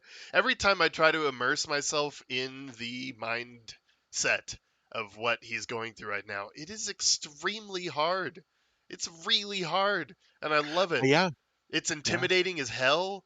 It's complex. I don't know what to do, how to feel. And then on top of the character, there's also between me and Drax, where it's like, God, I know Bart means a lot to you, and I hate what this is doing, but it's also extremely interesting, and Drax is on board with it, so it's okay. It's just, God, wow.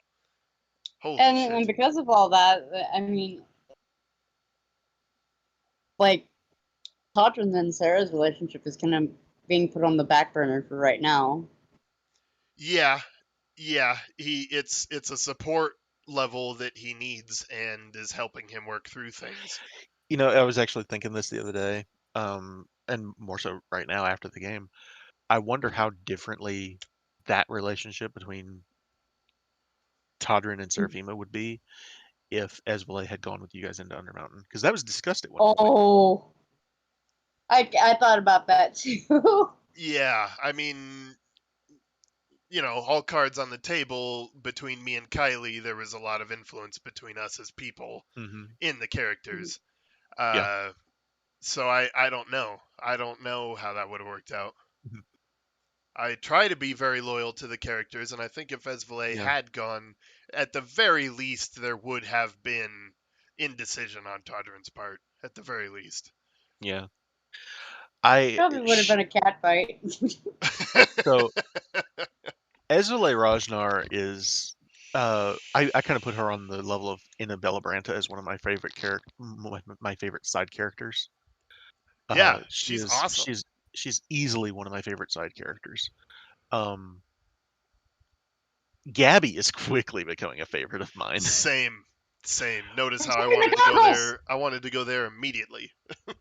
Um, so I'll just a little bit of, and you'll hear more about this next session, I'm sure. But my line of thinking was with Thorvin. He had just escaped Skullport. Still needs to talk to you guys. Still needs to clear the air on what happened. All the details. But he can't be in Skullport. If the Zentarum find him, they'll kill him. And details and the only safe place he knew of was, I'm a Harper. Harpers have a safe house on Trollskull Alley. Uncommon are on Trollskull Alley. I'm going there. Yeah, that And makes a lot of sense. just so happens, hey, here's an artificer shop. I'm an artificer. I I, love I that. I will admit I may have rushed having him join on the same day he comes in, but Gabby's quite the eccentric person. She'd be like, yeah, grab a chair, No, grab a yeah, hammer. it made sense to me where like we probably walked in at the tail end of the conversation where he's Yeah, like, I know some of this stuff, and she's like, well, you work here now. We're a team. And then exactly. Yeah, it was as much a surprise to him as it was to us when we probably walked in so. and she's First like, conversation. Did you yeah, really she's Probably like? like, so. he Oh, works he here works now. here now. And he's like, I didn't realize I was in the interview. What? I work here now. Apparently. And I liked your moment where you said she puts her hands on his chest and she's like, wait right here. I got something. And she leaves. I just imagine the look on his face. Yeah, Like where a cartoon tries to portray embarrassment and shock through opaque glasses and an impossible beard. yeah, Like exactly. just add two red lines to his cheeks and call it good. He's a cool character too. I just I kind of hate that what little bit of discussion you guys had with him was basically an info dump. It was just him just pouring information out on you guys that I Hey, just didn't have any other way to do it. you portrayed a good amount of personality to him through that. I So hope so. yeah, it wasn't just I info. I'm not gonna lie. I love that you guys went to his shop to look for him and got blown the fuck up repeatedly. Yeah. We probably won't even mention that to him out of shame. It's like it's not even that you weren't warned. You knew it was Yeah, trapped. I made I'm, the relevant joke. I know. I'm not trying to make you feel bad. No, I find not it at all. funny. It'll be funny because Todd would never mention that out of Yeah. pride until it came up in a moment where we needed to tell somebody about Thorvin, and Todd would be like, "The man makes really good traps." He does. He does indeed. That would be the most has ever said about it. I also like that you guys that the kids found the secret entrance into Troll Skull Manor. Yeah, that's great. That's great. Which is I don't know, is it something that they would have known? I don't think it is. No, of course not. No, which was why that moment between Nat and Squidly was perfect, where Nat's like, "Ooh, we can tell them about this that they don't know about, and we'll be heroes." And Squidly's like, "He'll be so happy to know that we found this. Perfect. They need to know." Nice. Oh I man. had so much fun with this. I had so much fun making this one, and I will admit, doing an investigation is a very different animal from a usual session, Yeah. and it went. I was really worried about. Of course, here's the thing. That's what Call of Cthulhu is. Call of Cthulhu is it's investigations. That's what the stories are. Yeah. Every one of them. Every Okay. one of them that I've ever played. And so I had an idea of how to run an investigation. It's just I had to translate it to D&D, and it basically went a lot like a Call of Cthulhu session in that. I like that. Can I You know, give instead. some honest feedback about timing feedback? Sure. Yeah. In my honest opinion, a 3-hour session is the perfect time frame. I generally feel like once we hit 3 hours, I'm starting to have trouble focusing, staying Hmm. connected. Um, and because of that, I feel like if you're planning something that is a one shot, if combat's included, it automatically makes things a two-part in my opinion because of that time frame. Like you even, Well, I mean, let's see. it Which was really 3 combatants. We didn't even fight to the death, and it was ended early, and it still took probably half of the session to do that. Combat is just so time intensive. You know what I Yeah, but mean? this was a 3-hour session. No, we started at 2, so Well, we started a little late, didn't we? okay. For So me, because I guess you we were had to going wake me up. on maybe 3 hour 20, 3 hour 30. It's not. It wasn't much more. Yeah, you're right, and maybe that ties into my point I even will more say. that last 20 or 30 minutes felt like a long Yeah. time for me. And Yeah. I'm not saying I wasn't clued in. You're writing on this. There was a moment where I was wondering, like, how much of this did he find in an ancient lore dump and tie in? And then you said you wrote it, and I was like, holy shit, Do you want that's to know, like, amazing. out of character? Do you want to know how much of this was Sure, official material? sure.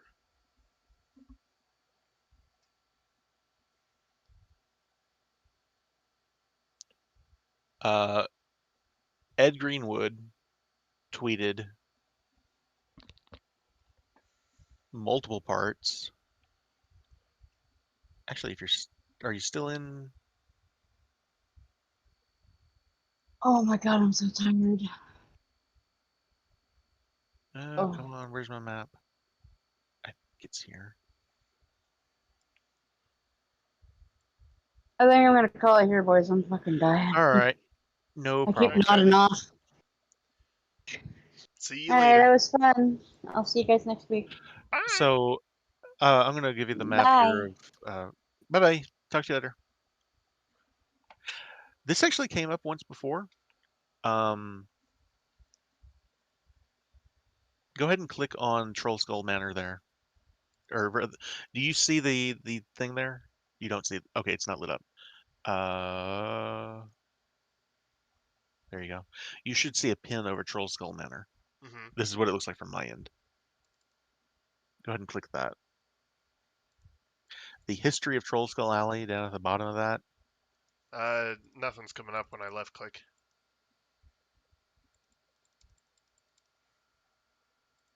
Let me do this then. Hey, there we go. Okay. Down at the bottom, there's history of Troll Skull Alley. All right. That is the official information I had to work with.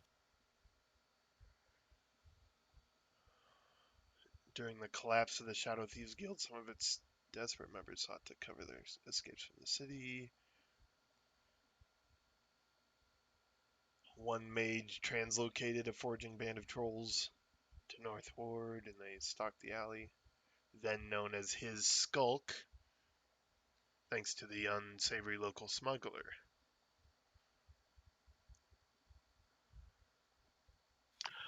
Ah, okay, okay. So you thought, let's put a twist on this story. So this is a couple of things. One, Chris Perkins, Ed Greenwood, any of them, Jeremy Crawford, Mike Merles, all of these guys, Matt Mercer too, will tell you any day of the week, take what's written, make it your own. Yeah. I've heard him say it a million times. And I have had Elia, who is one of my absolute best friends in the world, and I would love her to play with us one day, them to play with us one day. telling me, stop sticking by the book. Don't stick by the book. You don't need to stick by the book. You can make it your own. You can do your own thing. You don't have to pay attention to the book. The book doesn't matter. And I'm like, okay, you're right. And so that's what I did. She's And awesome. She gives I'm you not, really good feedback. yeah, really, Wow. really good. I have a lot to thank her for. I know. Them. I should say them. Uh, Elia is non-binary, so Oh, okay. which kind of like Gotcha. me, I don't think the pronouns matter to them.